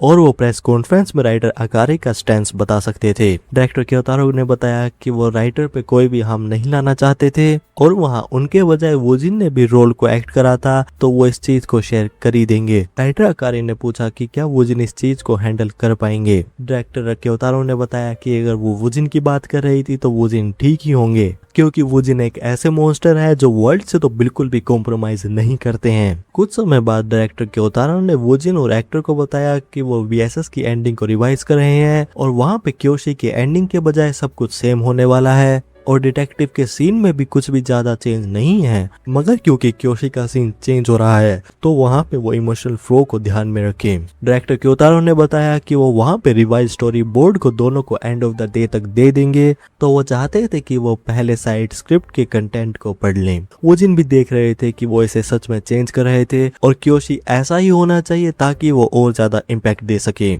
एक्टर ने कहा कि अगर वो ये करेंगे तो वहाँ ओरिजिनल फैन से बैकलैश आ सकता था। डायरेक्टर क्योतारो ने बताया कि अगर एंडिंग ऐसी ही हो तो वो इस चीज के लिए तैयार थे और यही बीएसएस की फाइनलाइज्ड एंडिंग थी। एक्टर भी इस चीज से सरप्राइज थे और उन्होंने वोजिन से पूछा कि क्या उनके लिए ये चीज सही थी, क्योंकि इस चीज से सबसे ज्यादा बैकलैश वोजिन पे ही आने वाला था। वोजिन ने बताया कि वो ठीक थे और अगर कुछ होता भी है तो वो इस चीज को इग्नोर करेंगे और अगर बैकलैश कुछ ज्यादा हो जाता है तो वो कोरिया में वापस भाग जाएंगे। और वहाँ एक्टर सोच रहे थे कि वोजिन वहाँ पे बिल्कुल भी ब्लफिंग नहीं कर रहे थे और वहाँ पे टफ एक्ट नहीं कर रहे थे। वोजिन इस चीज को सच में एक्सेप्ट कर रहे थे और यही एक बिग शॉट का एटीट्यूड है। एक्टर ने वोजिन से कहा कि वोजिन काफी तरह से बहुत ज्यादा इम्प्रेसिव थे। वोजिन भी सोच रहे थे कि अचानक से ये तारीफ क्या हो रही थी, और क्योंकि वोजिन को वहाँ पे साइड स्क्रिप्ट मिल चुकी थी तो उन्होंने डिसाइड करा कि वो ब्लैक स्पेस में जाके ग्रेड को चेक करेंगे। वोजिन ब्लैक स्पेस में आ गए थे और उन्होंने जब ग्रेड को देखा तो उन्होंने रियलाइज करा कि एंडिंग को चेंज करना ही सही जवाब था, क्योंकि वहाँ पे ग्रेड SSS हो चुका था। वोजिन देख रहे थे कि वो इस चीज के बारे में किसी और को तो नहीं बता सकते थे, मगर उन्हें बहुत अच्छी फीलिंग आ रही थी। वोजिन ने सोचा क्योंकि बीएसएस कोरिया और जापान दोनों में रिलीज होने वाली थी तो क्या ये कंबाइंड रिजल्ट था या फिर रिजल्ट अलग थे।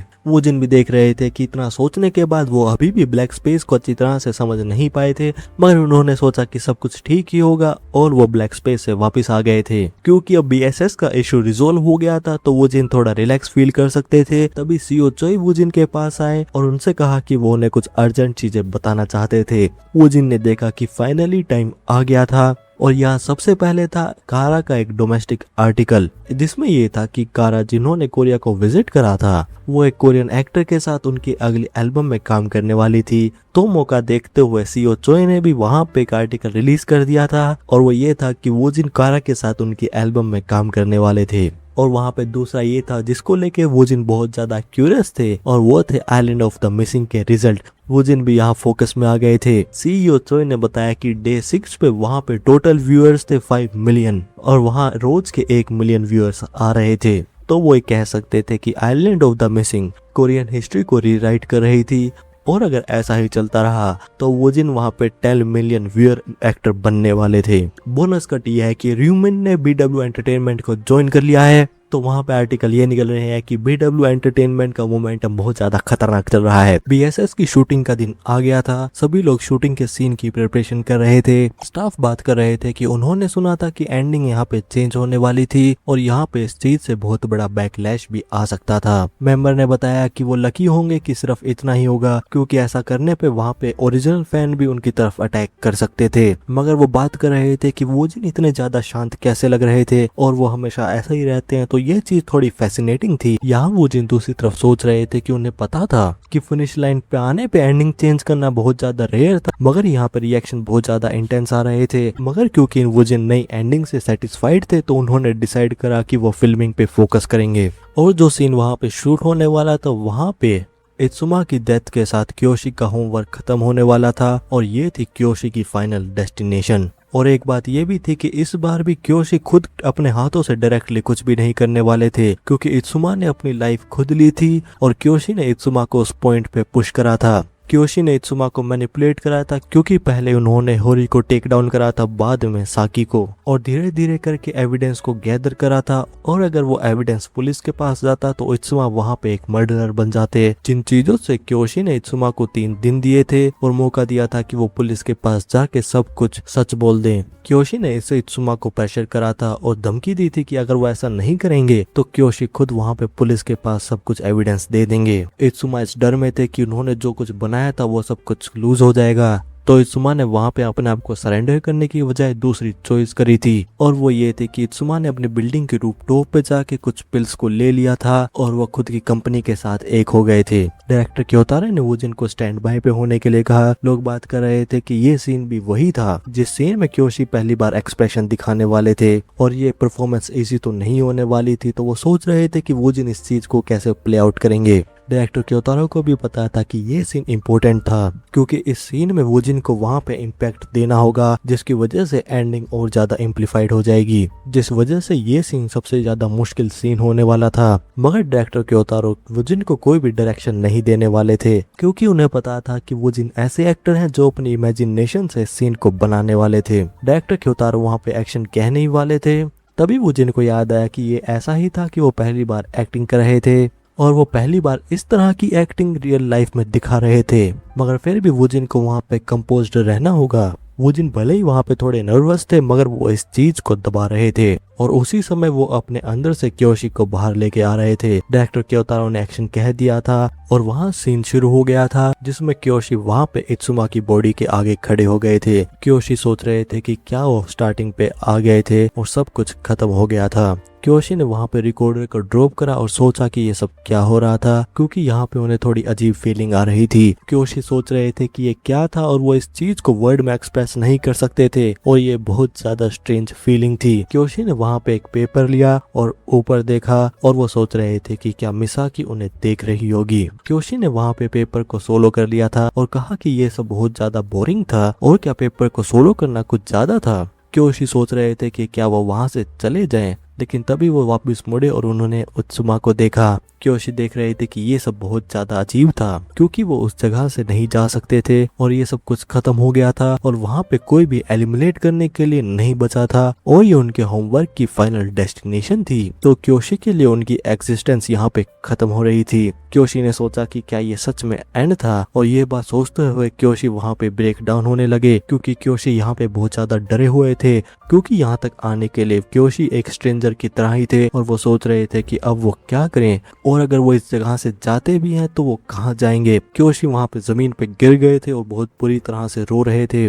क्योशी इत्सुमा और खुद को बहुत ज्यादा पैथेटिक कह रहे थे, क्योंकि उन्होंने इस वर्ल्ड की तरफ सिर्फ रिजेंट ही करा था और वो इस चीज से बहुत ज्यादा डिससेटिस्फाइड थे कि उनकी एग्जिस्टेंस यहाँ पे खत्म होने वाली थी। इस शॉट के बाद वहाँ पे सीन खत्म हो गया था। लोग बात कर रहे थे कि वुजिन वहाँ पे बहुत शांत तरीके से रो रहे थे, लेकिन वो उनके इमोशन को अच्छी तरह से फील कर सकते थे और क्या एक एक्टर इस चीज को इस तरह से दिखा भी सकता है। डायरेक्टर क्योतारो ने भी क्योशी के आंसू का मतलब समझ गया था, क्योंकि वो रो भी रहे थे और इस मोमेंट पे रियलाइज भी कर रहे थे कि वो यहाँ पे इनसिग्निफिकेंट हो चुके थे और वो रिप्रेजेंट कर रहे थे कि क्योशी का एक पीस जो क्योशी वहाँ पे छोड़ नहीं सकते थे। डायरेक्टर क्योतारो ने सोचा कि क्या इसे कहा जाए कि कंपैशन वहाँ पे एम्प्टी शेल से मिल रहा है, जो अपनी फाइनल डेस्टिनेशन के बाद भी वापस नहीं आ पा रहा है और यहाँ पे क्योशी पहली बार अपने इमोशन को रिवील कर रहे हैं, मगर वहाँ पे उनके वजूद का मतलब ये है कि रिवेंज खत्म हो चुका है और वो बात इतनी है जैसे एक ग्रेन। मगर फिर भी ये सब चीजें मीनिंगलेस नहीं थी, क्योंकि वहाँ पे जो कुछ भी हुआ था उस सब के पीछे एक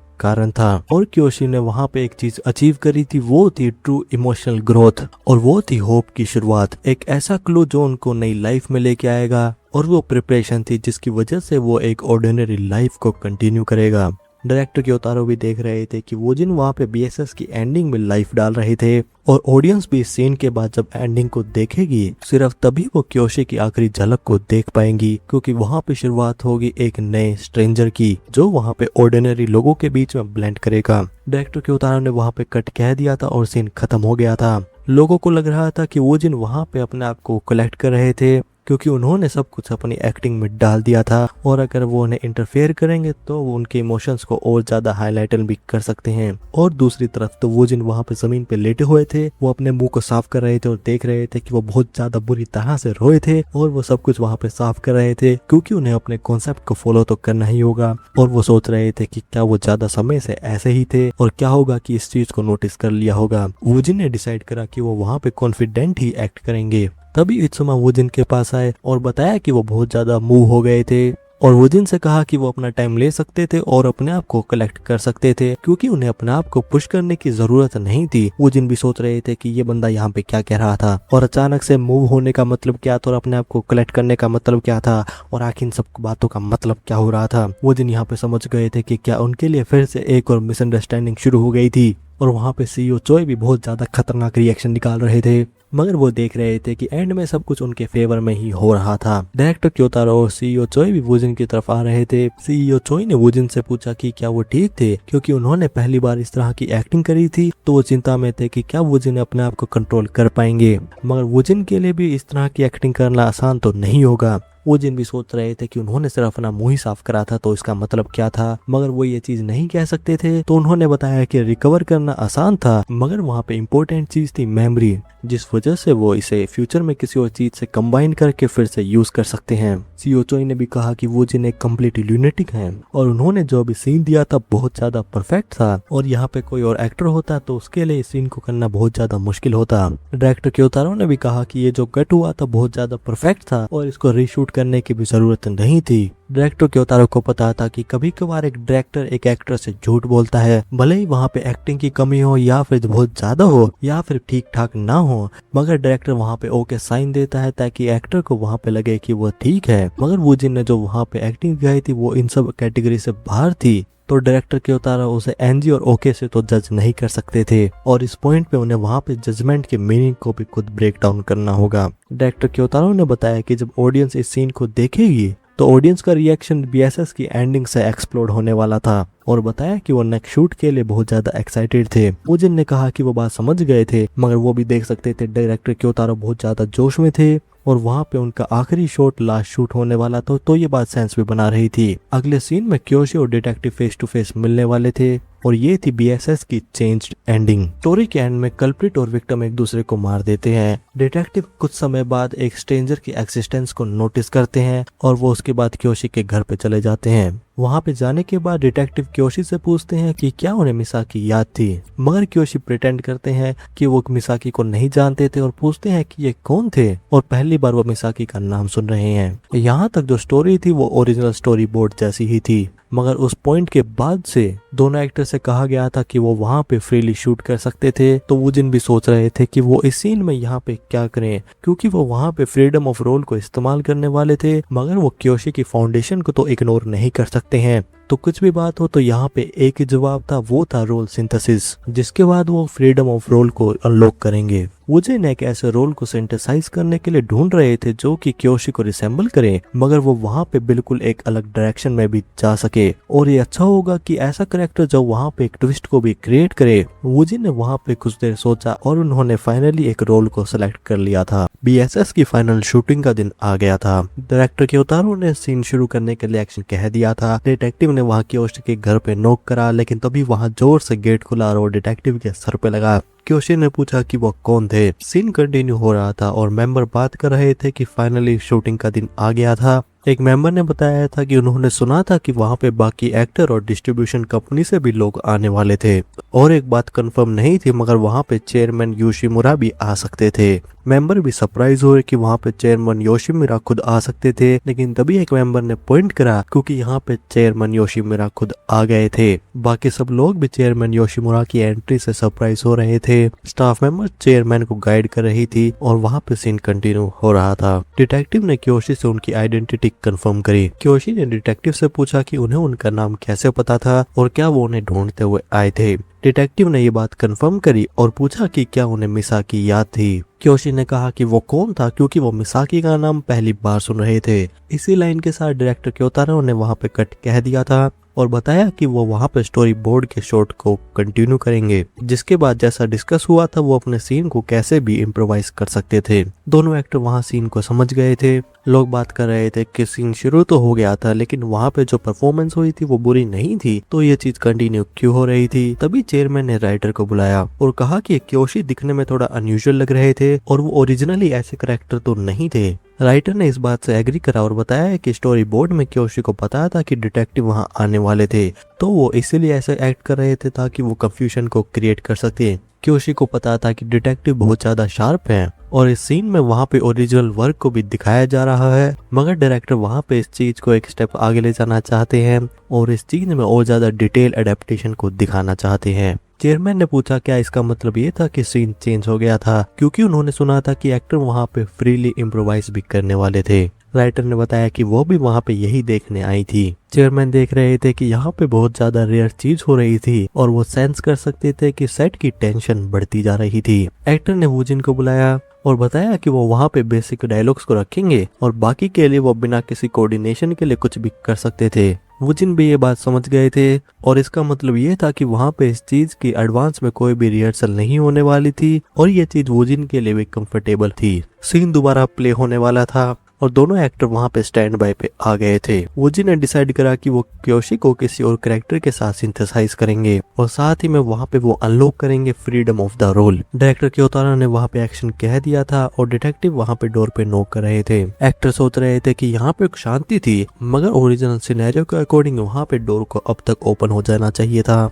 तो उन्होंने नोटिस कर लिया था कि वहां पे सीन का फ्रेम स्टार्टिंग से ब्रेक हो चुका था। डिटेक्टिव ने नॉक करते हुए सोचा कि क्या घर पे कोई नहीं था और ऐसा तो नहीं था कि वहां पे उन्हें किसी तरह का पासवर्ड बोलना था, लेकिन तभी क्योशी ने वहां पे डोर को ओपन करा और डोर फिर से डिटेक्टिव के सर पे जोर से लगा। डिटेक्टिव थोड़ा पेन में थे। क्योशी वहां पे कुछ बोल नहीं रहे थे और वो अपने हैंड को मूव कर रहे थे। डिटेक्टिव ने कहा कि ऐसी कोई बात नहीं थी और अपने आप को इंट्रोड्यूस करते हुए पूछा कि क्या वही क्योशी थे। क्योशी वहां पे जवाब नहीं दे रहे थे। डिटेक्टिव एक्टर सोच रहे थे कि यहाँ पे क्या हो रहा था और वुजिन यहाँ पे जवाब क्यों नहीं दे रहे थे और क्या पूरे सीन तक कुछ भी नहीं बोलने वाले थे। और साथ ही में उन्हें कोई चीज अजीब लग रही थी क्योंकि उनके सामने जो क्योशी थे वो थोड़े ऑकवर्ड लग रहे थे और साथ ही में उनके आसपास की एयर भी अजीब थी। तो उन्हें ऐसा लग रहा था कि उनके सामने दो पर्सोनास मर्ज हो चुके थे। एक्टर को लगा कि वुजिन यहाँ पे अपने हेड में कुछ कैलकुलेट कर रहे हैं और बिना बोले अपनी नर्वसनेस को छुपा रहे हैं। तो अगर यही बात थी तो क्योशी ने वहां पे डिसाइड करा कि वहां पे ओपनिंग दी जाएगी। डिटेक्टिव ने जोर से बोला कि क्योशी को पता था कि वहां पे डिटेक्टिव आने वाले थे। क्योशी वहां पे वर्ड्स को सही तरह से नहीं बोल पा रहे थे।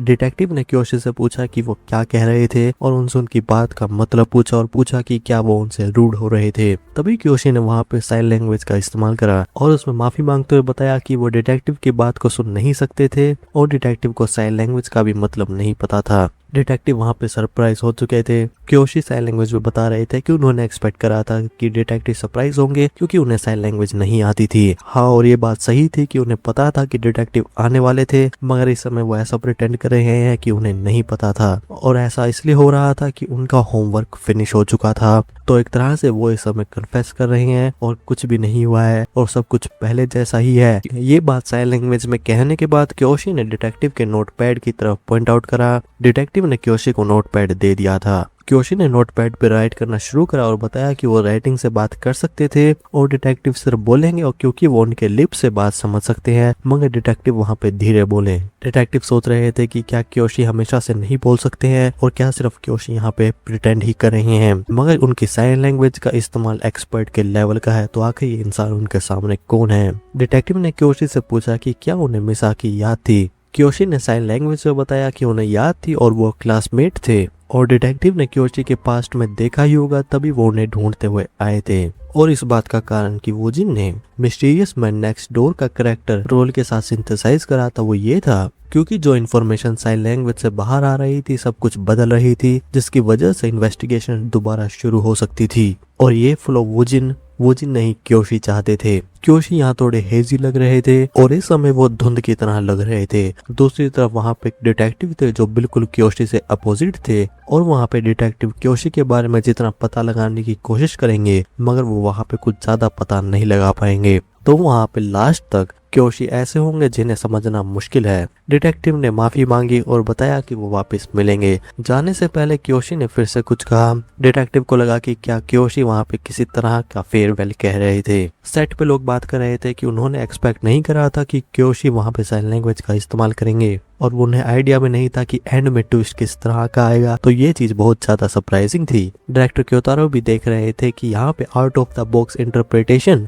वुजिन की वजह से ही हुई है और उन्हें पता था कि वुजिन की साइन लैंग्वेज अच्छी है मगर उन्होंने एक्सपेक्ट नहीं करा था कि वो इस चीज को यहाँ पे इस मोमेंट में इस्तेमाल करेंगे। और जब ऑडियंस इस सीन को देखेगी जो डायरेक्टर क्योतारो देख रहे हैं तो वो सोच रहे थे कि वो वहाँ पे क्या फील करेगी। डायरेक्टर क्योतारो ने कट कह दिया था और वो वुजिन की तरफ भागते हुए आ गए थे और उनसे पूछा कि उन्होंने जो साइन लैंग्वेज में कहा था उसका क्या मतलब था। वुजिन ने वहाँ पे जो भी सीन हुआ था उन्होंने जो साइन लैंग्वेज में बात करी थी उसे एक्सप्लेन करना शुरू कर दिया था। डायरेक्टर क्योतारो भी देख रहे थे कि वुजिन ने इतने से टाइम में एक कंप्लीट नया सीन लिख दिया था और इस टाइम में क्योशी ने अपने क्राइम को भी कन्फेस कर दिया था। डायरेक्टर क्योतारो ने सीन के लिए एग्री कर लिया था और पूछा कि वहाँ पे लास्ट सीन में क्योशी ने क्या कहा था। वुजिन ने वहाँ पे अपनी बात का मतलब बता दिया था। डायरेक्टर क्योतारो इसे सरप्राइज हुए और डिटेक्टिव एक्टर को बताया कि वहाँ पे वही को सीन को ऐड कर रहे हैं और फिर वो एक्टर के साथ बात करते हुए चले गए। डायरेक्टर क्योतारो ने बताया क्योंकि साइन लैंग्वेज का सीन ऐड हो गया है तो वो एंड होने से पहले कुछ और कट्स को ऐड करने वाले हैं और एक अच्छी बात यह है कि वहाँ पे सेट पहले से तैयार है तो कुछ प्रॉब्लम भी नहीं होने वाली है।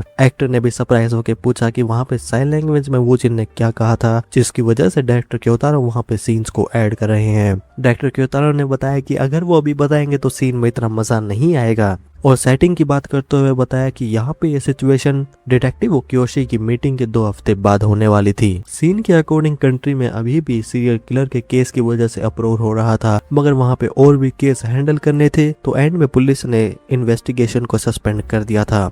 एक दिन जब एक विटनेस वहाँ पे पुलिस स्टेशन में आया हुआ था तो डिटेक्टिव ने देखा कि एक पर्सन वहाँ पे साइन लैंग्वेज इंटरप्रेटर का इस्तेमाल कर रहे हैं। डिटेक्टिव ने जब ये देखा तो उन्हें क्योशी के साथ हुई बात याद आई और उन्हें याद आया कि क्योशी ने वहाँ पे लास्ट में क्या कहा था। तो वो इंटरप्रेटर के पास गए और उन्होंने जितना हो सके उतना याद करके क्योशी के साइन लैंग्वेज की बात को रिपीट करा।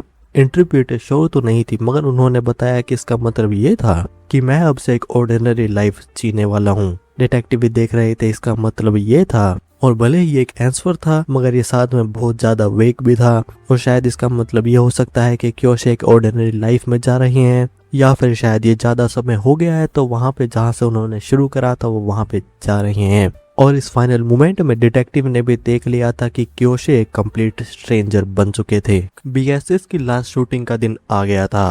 डायरेक्टर क्योतारो ने बताया कि उन्हें इस सीन को जल्द से जल्द फिल्म करना होगा और साथ ही में वहाँ पे एक्स्ट्रास को भी सेट कर दिया था। वूजिन वहाँ पे एक ट्रेन के अंदर एंटर हो रहे थे। डायरेक्टर क्योतारो ने बताया कि सीन शुरू होने वाला था और ये बात कहते ही उन्होंने एक्शन बोल दिया था। क्योशी वहाँ पे भीड़ में आगे चलते जा रहे थे।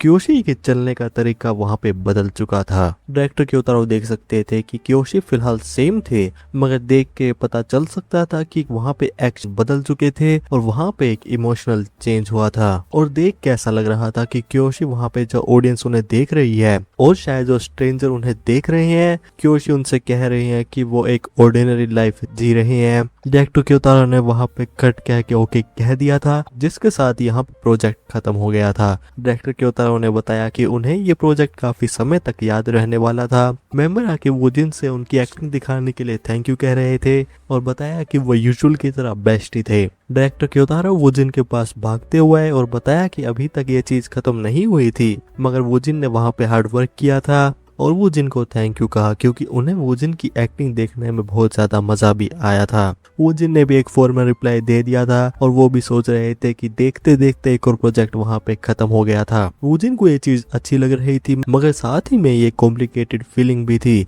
जिसकी वजह से वो खुश होने में थोड़ा अनकंफर्टेबल फील कर रहे थे। साथ ही में क्योशी के रोल ने वूजिन पे एक बहुत बड़ा इंप्रेशन भी छोड़ दिया था तो ऐसा लग रहा था कि वहाँ पे क्योशी की कुछ फीलिंग्स वूजिन में अभी भी थी। वूजिन सोच रहे थे कि शायद ऐसा इसलिए था क्योंकि एक फॉरेन कंट्री में शूट कर रहे थे और क्योंकि ये भी हो सकता था कि वूजिन को इस बार कुछ नई एबिलिटीज भी मिली थी। वूजिन को पता नहीं था कि ये कारण किस वजह से हो रहा था मगर जो क्योशी का नाम था और जो वो वर्ल्ड था वो एक आफ्टर इमेज की तरह वूजिन के पास काफी समय तक रहने वाला था और वूजिन के लिए भी ये प्रोजेक्ट बहुत ज्यादा मजेदार था। काशी टोक्यो होटल में शूटिंग रैप होने के बाद वहाँ पे एक आफ्टर पार्टी हो रही थी। लोग भी वहाँ मजे से खाना खा रहे थे। मेंबर ने कहा कि उन्हें वहाँ पे डायरेक्टर और वूजिन नहीं दिख रहे थे तो एक मेंबर ने बताया कि उन्होंने सुनाया था कि चेयरमैन काशिमुरा ने बीएसएस के एक इम्पोर्टेंट मीटिंग के लिए उन्हें बुलाया था और यहाँ मीटिंग रूम में डायरेक्टर क्योशिमुरा और वहाँ पे बीएसएस के मेन लीड्स बैठे हुए थे और मेन कैरेक्टर्स बैठे हुए थे। मीटिंग बुलाने का कारण ये था कि चेयरमैन काशिमुरा वहाँ पे नई एंडिंग के बारे में सुनना चाहते थे क्योंकि वहाँ पे बीएसएस नोवेल की ओरिजिनल एंडिंग चेंज हो गई थी तो जो वहाँ पे ओरिजिनल फैंस थे इस चीज को लेके कंट्रोवर्सी करने वाले थे तो ये बात अच्छी ही होगी कि वो एडवांस में इस चीज के लिए तैयार हो। चेयरमैन ने बताया कि बात ये नहीं थी कि वो डायरेक्टर पे डाउट कर रहे थे और उनसे पूछा कि क्या वो क्वालिटी को लेके कॉन्फिडेंट थे। डायरेक्टर क्योतारो ने बताया कि भले ही वहाँ पे सिर्फ लास्ट सीन की एडिटिंग बची थी मगर उन्हें लग रहा था कि उनके फिल्म इंडस्ट्री में जितना भी एक्सपीरियंस था ये मूवी उन सबसे बेस्ट बनने वाली थी। चेयरमैन भी कह रहे थे कि देख के तो ऐसा ही लग रहा था कि यहाँ पे काम में कोई प्रॉब्लम नहीं थी। तभी एक पर्सन ने हैंड रेज करा और बताया कि बीएसएस का पहले से काफी लोगों में स्ट्रॉन्ग बज था तो प्रोजेक्ट की रिकॉग्निशन पहले से सिक्योर्ड थी।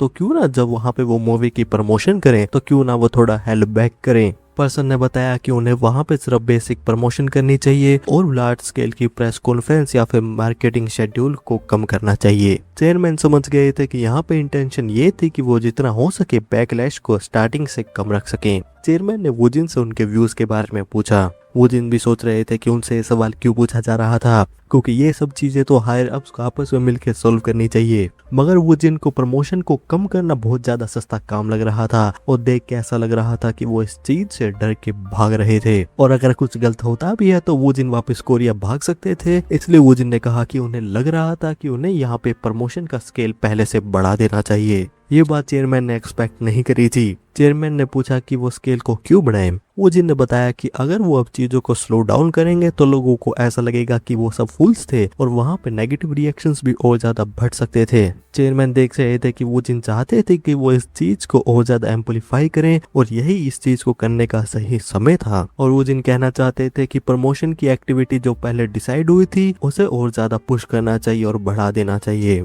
चेयरमैन काशिमुरा वुजिन से इसी कंक्लूजन को एक्सपेक्ट कर रहे थे और इस चीज को अवॉइड करना वैसे तो नॉर्मल है, मगर चेयरमैन को ये प्रपोजल पसंद आ रहा था। वुजिन भी इस बात से एग्री कर रहे थे। चेयरमैन ने भी कहा कि वहां पे थोड़ा बहुत तो पागलपन होना चाहिए। डायरेक्टर क्योतारो ने भी कहा कि वहां पे तूफान जाने के बाद वहां पे बड़े पेड़ ही बचते हैं और बीएसएस भी एक बहुत बड़ा पेड़ है। वुजिन देख रहे थे कि यहाँ पे एटमॉस्फेयर बहुत ज्यादा हैवी होता जा रहा था और बात ऐसी भी नहीं थी कि वुजिन ने वहां पे सोच समझ के कुछ बोला था, और वुजिन के लिए कंफ्यूजिंग बात ये थी कि उनका ओपिनियन चूज करा जा रहा था। चेयरमैन ने कहा कि ये चीज डिसाइड हो गई थी और जितना ओरिजिनल प्लान था इस चीज को और ज्यादा पुश करने वाले थे। और वुजिन से पूछा कि जब वहां पे प्रमोशन का शेड्यूल कंप्लीट होगा तो क्या वुजिन उन्हें ज्वाइन करेंगे। वुजिन ने बताया कि ये चीज पहले एग्री हो गई थी और ये काम एक हफ्ते के लिए होने वाला था, जहां पे प्रेस कॉन्फ्रेंस होने वाली थी और स्टेज ग्रीटिंग्स भी होने वाली थी। चेयरमैन भी बात समझ गए थे और उन्हें पता था कि वुजिन का इसके बाद एक और शेड्यूल था, तो उनसे कहा कि वो वहां पे जा सकते थे। वुजिन और सीईओ चोई भी वहां से उठ के चले गए थे। उन दोनों को जाता हुआ देख डायरेक्टर क्योतारो और चेयरमैन भी देख रहे थे। चेयरमैन ने डायरेक्टर क्योतारो से कहा कि हर एक इंडस्ट्री में एक सुपरस्टार की जरूरत होती है। डायरेक्टर ने बात का मतलब पूछा। चेयरमैन ने बताया कि इंडस्ट्री से फर्क नहीं पड़ता है और एक स्टार वो होता है जो सबकी अटेंशन अपनी तरफ लेता है और सब कुछ स्मूथली वहां पे रन करता है, जिसकी वजह से वहां पे मनी का फ्लो भी बढ़ता है। तो भले ही बीएसएस में वहां पे टॉप जापानीज एक्टर हो, मगर एंड में वहां पे जो सेंटर में जो टावरिंग फिगर होंगे वो वुजिन एक्टर होने वाले थे। और क्योंकि वुजिन ने स्केल को वहां पे रेस करने का सजेस्ट करा था तो वुजिन शायद कुछ बड़ा एम कर रहे थे। डायरेक्टर क्योतारो ने पूछा कि क्या एक बड़ा हिट।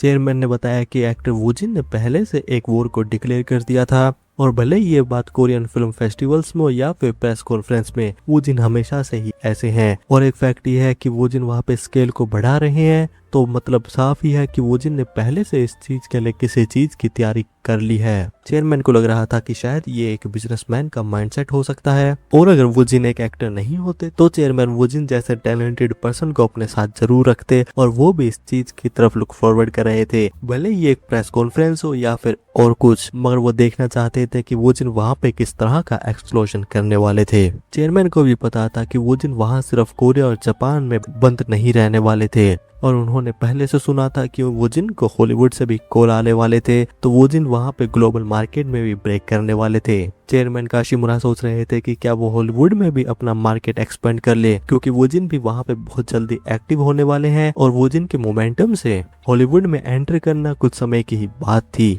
चेयरमैन याशिबुरा ने सोचा एक BW एंटरटेनमेंट की ओवरसीज की ब्रांड, तो उन्हें सीईओ चोई से जल्दी कांटेक्ट करना चाहिए। यहाँ सीईओ चोई जो कार चला रहे थे उन्हें फीलिंग समझ नहीं आ रही थी और उन्हें लग रहा था कि उन्हें बहुत ज्यादा काम फिर से मिलने वाला था। सीईओ चोई ने वुजिन को उनके काम के लिए अप्रिशिएट करा और बताया कि जैसे ही वहाँ छोटे मोटे शेड्यूल रैप अप होते हैं तो वो जल्द ही कोरिया लौट पाएंगे और लौटने के बाद वो वहाँ पे लीच को भी फिनिश कर सकते हैं। वुजिन ने देखा कि उनके पास टाइम था तो वो वहाँ पे आइलैंड ऑफ द मिसिंग के रिजल्ट को चेक करने लगे। उसी बीच वुजिन के पास डायरेक्टर अगस्त का कॉल आ गया था।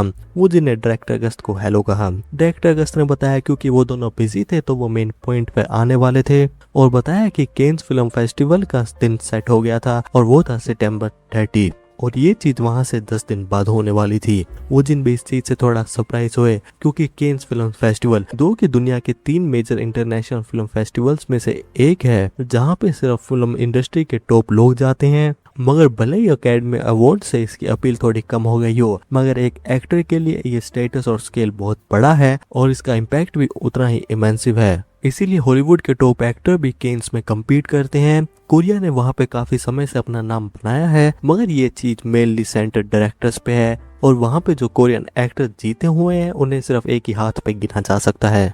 वो जिन देख रहे थे कि केन्स फिल्म फेस्टिवल 30 सितंबर को होने वाला है और भले ही वो जिन ने ये चीज खुद पर्सनली नहीं देखी है तो वो जिन वहाँ पे नर्वस भी फील नहीं कर रहे थे और वो जिनको लग रहा था कि उन्होंने टीवी पे जो थोड़ा बहुत देखा है उसे देख के ये सब ब्लू ड्रैगन फिल्म अवार्ड जैसा ही कुछ होने वाला है। डायरेक्टर अगस्त ने बताया कि इस चीज को लाइटली तो नहीं लिया जा सकता है, मगर वो जिनको इस बारे में ज्यादा सोचने की भी जरूरत नहीं है क्योंकि अभी भी वहाँ पे टाइम है, तो वो जिन इस चीज को अपने माइंड में रखे। वो जिन भी इस बात को समझ गए थे। डायरेक्टर कहा कि ये बस एक ओल्ड मैन की थोड़ी सी अननेसेसरी चिंता है, मगर वो जिनसे पूछा कि क्या वो दूसरे प्रोजेक्ट में इतने काम कर रहे हैं तो क्या वो अपने रोल पार्क को तो भूल नहीं गए हैं। वो जिनको भी लग रहा था कि ये अंकल उन्हें किस तरह समझ रहे हैं। वो जिनको भी पता था कि भले ही उन पे डाउट कराया जा रहा है मगर ये बहुत ज्यादा अननेसेसरी डाउट है। वो जिन भी इस चीज को समझ सकते थे क्योंकि वो जिनका बहुत ज्यादा क्रेजी शेड्यूल चल रहा है। डायरेक्टर ने कहा कि उम्र के साथ साथ चिंताएं भी बढ़ती जाती हैं। वो जिन ने कहा कि वो पार्क के कैरेक्टर को अच्छी तरह से अपने माइंड में याद रखेंगे।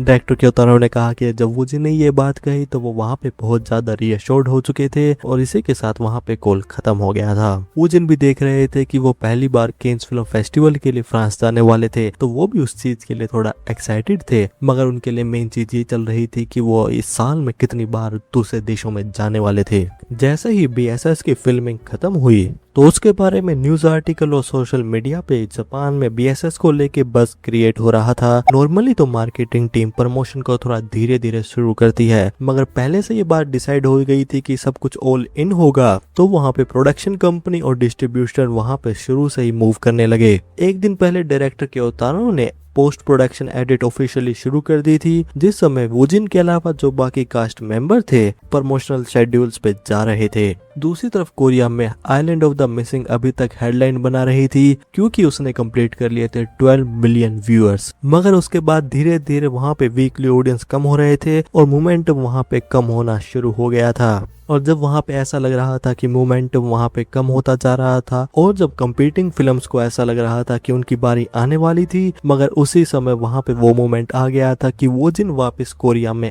आ चुके थे। वुजिन की क्रू की वैन के अंदर CEO चोय ने वुजिन से पूछा कि क्या वो ठीक थे और वो एक दिन का डे ऑफ तो ले सकते थे।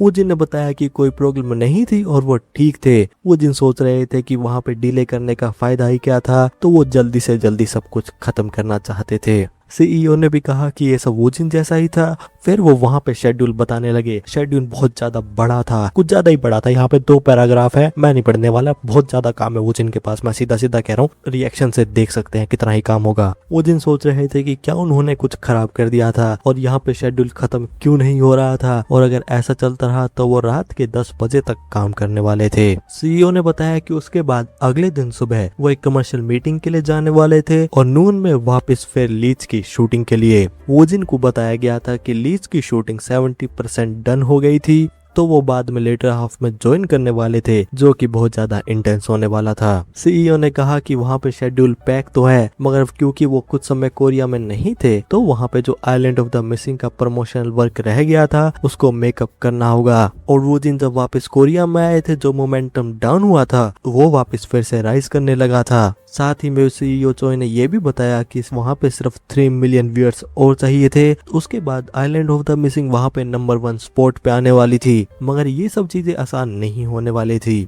वुजिन ने भी देखा कि 3 मिलियन, और वुजिन ने भी सुना था कि एक फिल्म के रिलीज होने के बाद जब आधा टाइम हो जाता है तो वहाँ पे व्यूअर्स नंबर ड्रॉप होने लगते हैं, और यही सेम ड्रग डीलर के साथ भी हुआ था। तो वुजिन देख रहे थे कि आइलैंड ऑफ द मिसिंग वहाँ पे 16 मिलियन पे रुक सकती थी, और अगर वो फिनिश लाइन के इतना क्लोज आके रुक जाते तो ये कुछ ज्यादा ही बुरा होता। और वुजिन के लिए आइलैंड ऑफ द मिसिंग का नंबर 1 स्पॉट पाना ज्यादा बेटर है कि वो नंबर 1 स्पॉट को चैलेंज करे और लूज कर जाए, और ये चीज once in a lifetime moment बना सकती है। और वुजिन का पहला लीडिंग रोल वहाँ पे बॉक्स ऑफिस में बहुत बड़ी अचीवमेंट को गेन कर सकता है, और वुजिन को वहाँ पे एक और फर्स्ट एवर का टाइटल मिल सकता है। वो जिन देख रहे थे कि अगर वो इतने आगे आ गए थे तो वहाँ वो कुछ भी करके इस चीज को टर्न अराउंड करने वाले थे। वो जिन वहाँ पे सोच रहे थे कि वो स्टेज पे जब जाएंगे तो वो क्या करेंगे, मगर तभी उन्होंने अपने साइड में एक स्क्रिप्ट देखी। वूजिन ने सीईओ चोई से पूछा कि ये स्क्रिप्ट किस चीज की थी। सीईओ चोई ने बताया कि ये स्क्रिप्ट हांग यूई को मिली थी और वूजिन से पूछा कि क्या ये स्क्रिप्ट अच्छी थी। वूजिन ने जब वहाँ पे स्क्रिप्ट को पिक करा तो वहाँ पे ब्लैक स्क्रीन आ गई थी और वो उस ब्लैक स्क्रीन के अंदर चले गए थे। वूजिन ने भी देखा कि हांग यूई इस स्क्रिप्ट को कंसिडर कर रही थी तो उन्हें भी इसे चेकआउट करना चाहिए था। मगर वूजिन ने जब देखा कि ग्रेड वहाँ पे B+ था तो वूजिन को ये चीज थोड़ा डिसअपॉइंट कर रही थी। मगर वूजिन ने भी रियलाइज करा कि क्या ये चीज अच्छी थी, क्योंकि बात ये नहीं है कि रेट S के प्रोजेक्ट बहुत ज्यादा कॉमन है, तो वूजिन के स्टैंडर्ड यहाँ पे कुछ ज्यादा ही बढ़ गए थे। और आज की इंडस्ट्री में ग्रेड A और B भी बहुत अच्छे टॉप टियर माने जाते हैं। और वूजिन का एक project the love that freezes to death, उस प्रोजेक्ट की 10% व्यूअर रेटिंग आई थी और उसका ग्रेड था B+। तो वहाँ पे B+ को एक शॉट देना चाहिए, तो वूजिन ये सेफली कह सकते थे कि ये स्क्रिप्ट अच्छी थी। मगर वूजिन ने जब वहाँ पे टाइटल देखा तो वो था डोमिनिक डिबज। वूजिन को ये नाम बहुत ज्यादा अनयूजुअल लग रहा था, तो वूजिन को लगा कि यहाँ पे कुछ क्या ऐसा हो सकता था। वूजिन ने वहाँ पे टाइटल को टच करा, तभी अनाउंसमेंट हुई कि वहाँ पे एक नई लैंग्वेज डिटेक्ट हुई है और वो लैंग्वेज है फ्रेंच। वूजिन वहाँ पे ग्लैड थे कि वो वहाँ पे फ्रेंच सीख सकते थे। अनाउंसमेंट में बताया गया कि फ्रेंच की रीडिंग शुरू हो रही है, जिसके साथ वूजिन ने वहाँ पे फ्रेंच लैंग्वेज सीख ली थी। सीईओ चोई के साथ वूजिन बिल्डिंग में आ गए थे। स्टाफ मेंबर वूजिन और सीईओ को गाइड कर रहे थे। सीईओ ने वूजिन से जो उन्होंने स्क्रिप्ट ली थी उसके बारे में पूछा। वूजिन ने बताया कि स्क्रिप्ट बुरी नहीं थी और उसे ठीक भी कह सकते थे। सीईओ ने बताया कि वो उनके थॉट्स हांग यूई को बता देंगे और स्क्रिप्ट को देखने के लिए थैंक यू कहा। वूजिन भी सोच रहे थे कि यहाँ पे थैंक यू उन्हें कहना चाहिए था, क्योंकि उन्होंने वहाँ पे फ्रेंच भी सीख ली थी और वो उसका इस्तेमाल केन्स फिल्म फेस्टिवल में भी जल्दी कर सकते थे। वूजिन इसका इस्तेमाल जल्द से जल्द करना चाहते थे और वो सोच रहे थे कि क्या उन्हें कोई चांस मिलेगा। वूजिन ने अपने साइड में कुछ नोटिस करा और सीईओ को बताया कि वो कुछ देर के लिए रेस्टरूम जा रहे थे। वूजिन रेस्टरूम में आ गए थे और वो देख रहे थे कि आसपास वहाँ कोई नहीं था, तो वूजिन अपने आप को फ्रेंच लैंग्वेज में इंट्रोड्यूस कर रहे थे। वूजिन देख रहे थे कि यहाँ प्रोनाउंसिएशन भी बहुत ज्यादा यूनिक थी और ये इंग्लिश और जापानीज से कम्प्लीटली डिफरेंट थी। वूजिन वहाँ पे फ्रेंच में कह रहे थे कि उस दिन लंच में क्या होगा और वो उम्मीद कर रहे थे कि वहाँ पे कुछ अच्छा खाना हो। तभी वूजिन के पीछे एक गेट खुला, जिसी के साथ वूजिन को वहाँ पे 3-4 हार्ट अटैक एक साथ आ गए थे, कंप्लीट पैनिक मोड। और ये थे र्यूमिन। र्यूमिन ने बताया कि उन्होंने बाहर कुछ सुना था और क्या वूजिन इस समय फ्रेंच बोल रहे थे और क्या वूजिन को फ्रेंच लैंग्वेज भी आती थी। वूजिन सोच रहे थे कि र्यूमिन यहाँ पे आखिर क्या कर रहे हैं, मगर बात यह है कि ये दोनों यहाँ पे और बाकी कुछ लोग भी आइलैंड ऑफ द मिसिंग के एक सरप्राइज के लिए आए हुए हैं। वूजिन ने बताया कि वो बस वहाँ पे सिंपल ग्रीटिंग की प्रैक्टिस कर रहे हैं और कैजुअली बताया कि ये सब थोड़ा केन्स फिल्म फेस्टिवल के लिए है। वूजिन को लग रहा था कि उनका बहाना बिल्कुल टॉप टियर परफेक्ट है, मगर र्यूमिन ने बताया कि केन्स फिल्म फेस्टिवल अभी भी कुछ महीने बाद होने वाला था और उधर वहाँ पे एक ट्रांसलेटर मिलने वाला था और जब तक कोई अवार्ड एक्सेप्ट नहीं करेगा तो उन्हें नहीं लग रहा था कि वहाँ पे किसी को फ्रेंच आने की जरूरत थी। वूजिन भी रियलाइज कर रहे थे कि मे बी उनका थॉट वहाँ पे परफेक्ट नहीं था। वूजिन ने कहा कि उन्हें बात पता थी और वो सिर्फ टाइम से पहले थोड़ा प्रैक्टिस कर रहे थे। र्यूमिन यहाँ पे एक मिसअंडरस्टैंडिंग में आ गए थे और कहा कि वूजिन यहाँ ग्रीटिंग नहीं कर रहे थे, वो अपने लिए एक स्पीच को प्रिपेयर कर रहे थे जो कि वो अवार्ड मिलने के बाद देंगे। तो वूजिन को अभी से लग रहा था कि वो केन्स फिल्म फेस्टिवल में अवार्ड्स को जीतने वाले थे। वूजिन भी सोच रहे थे कि ये कुछ ज्यादा ही हैंडसम इंसान यहाँ पे क्या ही बातें कर रहा है और क्या जो वूजिन ने बात कही है उसे सीधे सीधे लेने की बजाय उसमें 4 बातें लगाने की तो कोई जरूरत नहीं है। र्यूमिन यहाँ कहते जा रहे थे कि वूजिन अपने आप में बहुत ज्यादा कॉन्फिडेंट थे, क्योंकि वो ग्रीटिंग के साथ साथ स्पीच को भी अभी से तैयार कर रहे थे। वूजिन ने बताया कि वो ओपनिंग स्पीच के अलावा सब कुछ वैसे कोरियन में ही करने वाले हैं। वूजिन ने डिसाइड करा कि वो जो भी हो गया था, मगर वो कॉन्फिडेंट एक्ट करने वाले थे, क्योंकि अपने वर्ड्स को वापस लेना वियर्ड होने वाला था। र्यूमिन भी सरप्राइज हो रहे थे कि वूजिन को अपने आर्ट में कोई भी डाउट नहीं था और क्या किसी अवार्ड शो में जाके जीतना वूजिन के लिए डिफॉल्ट हो चुका था। वूजिन भी सोच रहे थे कि भैया जी यहाँ पे डिफॉल्ट कुछ नहीं है, मैं सिर्फ यहाँ पे फ्रेंच में मस्त खाने की बात कर रहा हूँ। मगर र्यूमिन ने कहा कि अगर वूजिन वहाँ पे फ्रेंच में स्पीच देते हैं तो सभी लोग बहुत ज्यादा शॉक हो जाएंगे और एक स्टैंडिंग ओवेशन भी मिल जाएगी। वूजिन यहाँ पे मेंटली बिल्कुल एग्जॉस्टेड हो चुके थे और कहा कि क्या ये बात थी। र्यूमिन ने बताया कि एक कोरियन एक्टर के लिए केन्स में एक अवार्ड जीतना पहले से रेयर था, मगर वूजिन अगर वहाँ पे अपनी स्पीच फ्रेंच में देते हैं तो वो भी बहुत ज्यादा इनक्रेडिबल मोमेंट होने वाला था। वूजिन सोच रहे थे कि शायद र्यूमिन गलत तो नहीं थे। र्यूमिन ने फिर पूछा कि वूजिन की स्पीकिंग पहले से एक लोकल की तरह है, मगर उनकी फ्रेंच कब से एक नेटिव लेवल पे पहुंच गई है। वूजिन भी पैनिक करते हुए सोच रहे थे कि इस बंदे का दिमाग कुछ ज्यादा ही चलता है। तभी वहाँ पे सीईओ चोई आए और उन्होंने वूजिन से पूछा कि वो बाहर क्यों नहीं आ रहे थे। तभी उन्होंने वहाँ पे र्यूमिन को देखा। वूजिन भी देख रहे थे कि सीईओ चोई की टाइमिंग बहुत ज्यादा परफेक्ट थी और वो मौका देख के वहाँ पे हेलो हाय बाय बाय करते हुए निकलते जा रहे थे और सोच रहे थे कि शायद वो वहाँ पे बच गए थे। और अब बारी आ गई थी आइलैंड ऑफ द मिसिंग के सरप्राइज की, जो कि एक मूवी की ओपनिंग से पहले होने वाला था। ऑडियंस भी सरप्राइज हो रही थी कि यहाँ पे कुछ गलत नहीं था और वहाँ पे कास्ट मेंबर उनसे मिलने आने वाले थे। ऑडियंस ने कहा कि वो अचानक से यहाँ पे क्यों आ रहे थे। तभी एक पर्सन ने कहा कि वहाँ पे लोग आ गए थे हॉल में, वहाँ पे जोर से आवाजें हो रही थी और सभी लोग पागल होते जा रहे थे। कास्ट के आने के बाद आइलैंड ऑफ द मिसिंग की सरप्राइज स्टेज ग्रीटिंग खत्म हो गई थी। इवेंट की वजह से वहां पे आइलैंड ऑफ द मिसिंग के लिए फुल स्केल प्रमोशन पुश हो रहा था और जिसके सेंटर में थे वूजिन, जिसके एंड में कंट्री की सिनेमा हिस्ट्री जिसमें चेंज होना इम्पॉसिबल लग रहा था, उस चीज को दोबारा लिखा जा रहा था। आइलैंड ऑफ द मिसिंग के रिलीज होने के बाद पूरी कंट्री फ्रेंजी में आ गई थी। हर तरह के मीडिया आउटलेट्स उसे कवर कर रहे थे और यूट्यूबर्स और सोशल मीडिया प्लेटफॉर्म्स पे उस पे रिएक्ट करा जा रहा था। ऑनलाइन कम्युनिटीज भी उस पे कुछ अलग नहीं थी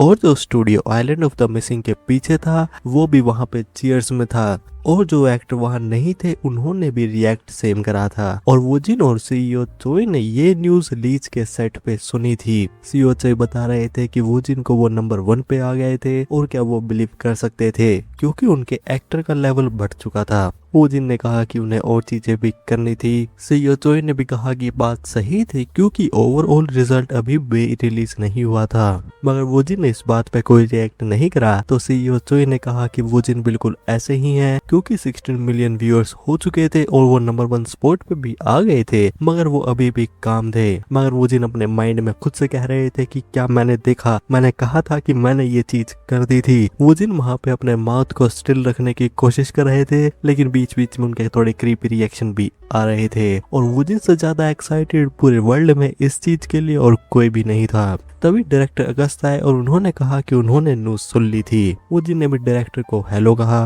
डायरेक्टर अगस्त ने कहा कि वूजिन ने बहुत इनक्रेडिबल अचीवमेंट को अचीव करा है और अब उनकी बारी है कि वो लीज को भी एक बड़ी सक्सेस दे। और उस दिन फिल्मिंग का फाइनल डे होने वाला था तो वो वहाँ पे सब कुछ करने वाले थे, मगर साथ ही में क्योंकि ये फाइनल शूट है तो वूजिन को अपने आप को ज्यादा पुश करने की जरूरत नहीं है और वो 30 मिनट में स्टैंड बाय में आने वाले हैं। वूजिन भी बात समझ गए थे और वूजिन सोच रहे थे कि फाइनल शूट का टाइम आ गया था और क्योंकि ये फाइनल शूट था तो वूजिन भी नोटिस कर रहे थे कि सेट पे मूड भी वहाँ पे हैवी था और उन्हें ऐसा लग रहा था कि वो एग्जाम के फाइनल डे पे थे और बीएसएस का फाइनल डे भी कुछ इसी तरह था। शायद इसीलिए वूजिन वहाँ पे थोड़ा नर्वस फील कर रहे थे। तो वूजिन ने सोचा कि वो यूजुअल से थोड़ा हार्डर एक्ट करेंगे, मगर बात ये भी नहीं थी कि वूजिन पहले अपनी एक्टिंग में टाइम पास कर रहे थे। तो वूजिन ने डिसाइड कर लिया था और वो वहाँ पे आखिरी बार पार्क के रोल को प्ले करने जा रहे थे। काफी सीन वहाँ पे शूट हो चुके थे। सेट पे वहाँ पे इक्विपमेंट्स को लगाया जा रहा था। वूजिन भी देख रहे थे कि वो सुबह से शूटिंग करते जा रहे थे और ये चीजें कुछ ज्यादा ही ब्रूटल थी। वूजिन को भी याद आया कि वो उस दिन ब्लैक स्पेस में नहीं गए थे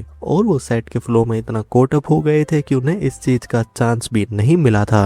वूजिन बहुत ज्यादा एग्जॉस्टेड थे, मगर ये फीलिंग उनके लिए इतनी बुरी भी नहीं थी और इसमें कुछ एक्साइटिंग भी था। वूजिन को ऐसा लग रहा था कि वो एक टाइट रोप के ऊपर चल रहे थे, तो वूजिन इसी फीलिंग के साथ उस दिन इस चीज को खत्म करने वाले थे। डायरेक्टर अगस्त ने वूजिन को स्टैंड बाय पे होने के लिए कहा और वूजिन को एक थम्स अप दिया। वूजिन ने भी सोचा ये क्या हो रहा था और क्या डायरेक्टर अगस्त उन्हें चीयर करने की कोशिश कर रहे थे। वूजिन ने डायरेक्टर अगस्त को इग्नोर करने का डिसाइड करा और वो अपनी एक्टिंग पे फोकस करने वाले थे। भले ये फाइनल शूट था, मगर ये सीन ब्लीच मूवी के हाफ पे प्ले होने वाला था। इस पॉइंट पे पार्क ने अपनी कन्वेंशंस को वहाँ पे बना लिया था और भले ही पार्क इस बात से अवेयर नहीं थे कि वो रिप्ली सिंड्रोम से सफर कर रहे थे, मगर वो वहाँ पे डिस्टोर्टेड हो चुके थे और पार्क ने वो लाइन क्रॉस कर दी थी जिससे वो वापस नहीं आ सकते थे। पार्क सोच रहे थे कि ये सब शुरू से उनका ही था और पार्क ने इस वर्ल्ड को ज्वाइन कर लिया है। पार्क कह रहे थे कि ये दुनिया उनकी नहीं थी, ये दुनिया उन सब की थी। डायरेक्टर अगस्त ने एक्शन कहा। वो जिन इधर उधर देख रहे थे और उन्हें पता था कि यूजुअली पार्क सोफा पे बैठेंगे, मगर वो जिन ने वहाँ पे फ्रीडम ऑफ द रोल का इस्तेमाल करा ताकि वो पार्क के रोल को और ज्यादा डीप कर सके, इसलिए वो स्क्रिप्ट में लिमिटेड नहीं रहने वाले थे। पार्क ने कहा कि ये खराब तो था मगर ये चीजें इतने भी बुरी नहीं थी और पार्क को ये चीजें पसंद आ रही थी क्योंकि ये सब उनसे सिमिलर थी। डायरेक्टर अगस्त भी मूवमेंट को देख के सरप्राइज हो रहे थे क्योंकि उन्होंने वूजिन की परफॉर्मेंस के बारे में सोचा था कि वहाँ पे बहुत ज्यादा डेप्थ थी, मगर वहाँ पे ऐसा लग रहा था कि वहाँ पे जो फ्रेग्रेंस थी और साथ में जो स्मोक की स्मेल थी वो पार्क का एक एसेंस बना रही थी। तभी वहाँ पे सेकंड सन आए और उन्होंने पार्क को कर्स करा। सन सोच रहे थे कि उन्हें अपने आप को होल्ड बैक करना होगा क्योंकि ये बात बहुत ज्यादा अनोइंग थी क्योंकि उनकी मदर ने पार्क की तरफ एक लाइकिंग कर ली थी और ये बात बुरी होगी कि अगर सेकंड सन मदर के फेवर से फॉल आउट हो जाते हैं। सेकंड सन ने कहा कि अगर पार्क ऐसा ही करते रहे तो वहाँ पे मर भी सकते हैं। पार्क ने पूछा कि क्या वो उनसे डरे हुए हैं। सेकंड सन ने भी कहा क्या वो बकवास कर रही हैं और उनके पास पार्क से डरने का तो बिल्कुल भी कारण नहीं है। पार्क ने भी कहा कि क्या ये बात थी और उन्हें लग रहा था कि वो सेकंड सन को थोड़ा समझ सकते हैं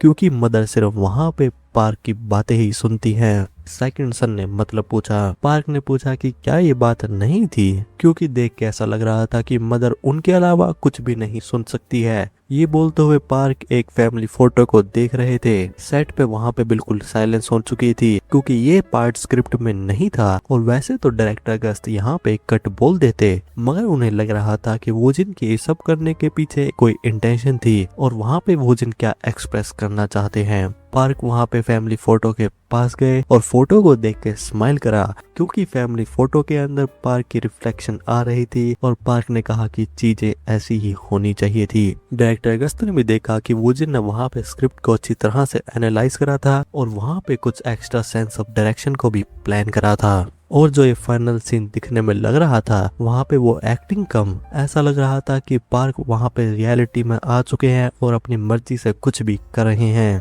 डायरेक्टर अगस्त भी सोच रहे थे कि ये लीच के लिए एक फाइनल परफेक्ट सीन था और उन्होंने कट कह दिया था। सभी लोग वहाँ पे चीयर कर रहे थे क्योंकि वहाँ पे शूटिंग फाइनली खत्म हो गई थी। वोजिन वहाँ पे डायरेक्टर के पास आए और कहा कि वो गुड बाय कह रहे थे क्योंकि उन्हें पहले जाना होगा। डायरेक्टर अगस्त ने कहा कि चीजें अभी कंप्लीट तो नहीं हुई थी और उन्होंने वोजिन के हार्ड वर्क के लिए थैंक यू कहा और बताया कि फाइनल सीन बहुत ज्यादा इनक्रेडिबल था और वो उम्मीद कर रहे थे कि वोजिन आफ्टर पार्टी के लिए भी रुकेंगे क्योंकि वो वहाँ पे रिलैक्स भी कर सकते थे। वोजिन ने बताया कि उनके इसके बाद कुछ और शेड्यूल भी थे तो डायरेक्टर अगस्त ने कहा कि वो उन्हें बाद में कांटेक्ट करेंगे। कास्ट मेंबर ने बताया कि वो जब भी वोजिन को देखते हैं वो उनसे हमेशा अमेज हो जाते हैं और वोजिन का शेड्यूल तो बिल्कुल हेल होगा मगर वोजिन बहुत ज्यादा काम भी होते हैं। डायरेक्टर अगस्त ने कहा कि वोजिन भले यंग है मगर इस लेवल पे उन्हें कहना ही होगा वो कि वोजिन का नेचुरल स्टेमिना बहुत ज्यादा अच्छा है। कास्ट मेंबर ने कहा कि वोजिन इस चीज को एक्सरसाइज से तो मेकअप नहीं कर सकते हैं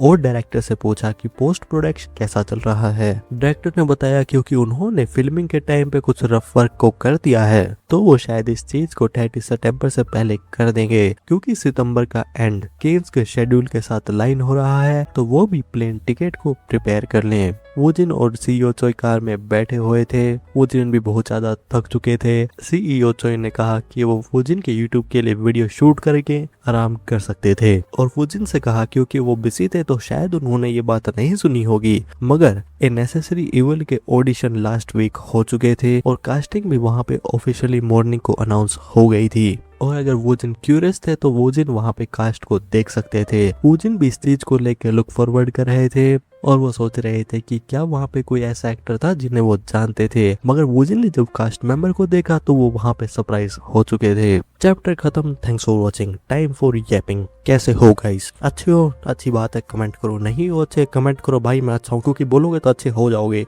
कुछ गारंटी नहीं है मेरी बात की, मैंने बस बातें बोल दी है। मेन बात मैं कहना चाहता हूँ, मैं 2 वीडियो से कह रहा हूँ कि मैं लिंक ऐड कर दूंगा गाइज, कमेंट कर दो गाइज। मैंने नहीं करी, सॉरी अबाउट दैट। मेरे को पता नहीं क्या हो जाता है, मैं वीडियो अपलोड करूंगा, सब चीजें कर दूंगा मैं, लेकिन जब ऐड लगाने की, नहीं सॉरी माय बैड, ऐड की बात नहीं होगी यहाँ पे, सॉरी अबाउट दैट। ऐड नहीं, मैं कहना चाहता हूँ जब लिंक लगाने की बारी आएगी ना, मैं भूल जाऊंगा फॉर सम रीजन। तो मैं सोच रहा हूँ मैं अपना पर्सनल नंबर डाल देता हूँ, कॉल करके मुझे बोल देना भैया आपने ना यहाँ पे लिंक नहीं डाली है, तो call me, hashtag call me, that is the time stamp. Number मत अपलोड करना भाई लोग अपना, तुम गलत फहमी समझ जाते हो, नंबर नहीं चाहिए। मैं बस कह रहा हूँ अगर मैंने नहीं करा तो मुझे बोलो भैया लिंक ऐड करो, तो मैं अगली वीडियो में फिर से सेम बात बोलूंगा, लेकिन लिंक ऐड मैं नहीं करूंगा क्योंकि मैं भूल जाता हूँ। अगर मैंने कर दी है, लिंक है किस चीज की पहले तो वो बताओ, क्योंकि मैं भूल गया, मेरे को लिंक याद आ रहा है, मेरे को ध्यान नहीं आ रहा मैंने लिंक ऐड करने का बोला किसका था, तो मैं सॉरी अबाउट दैट। तो मैं भूल चुका हूँ लिंक किसकी ऐड करनी थी, किसी को याद है तो बता दो, तो मैं अगली वीडियो में सोच के अगर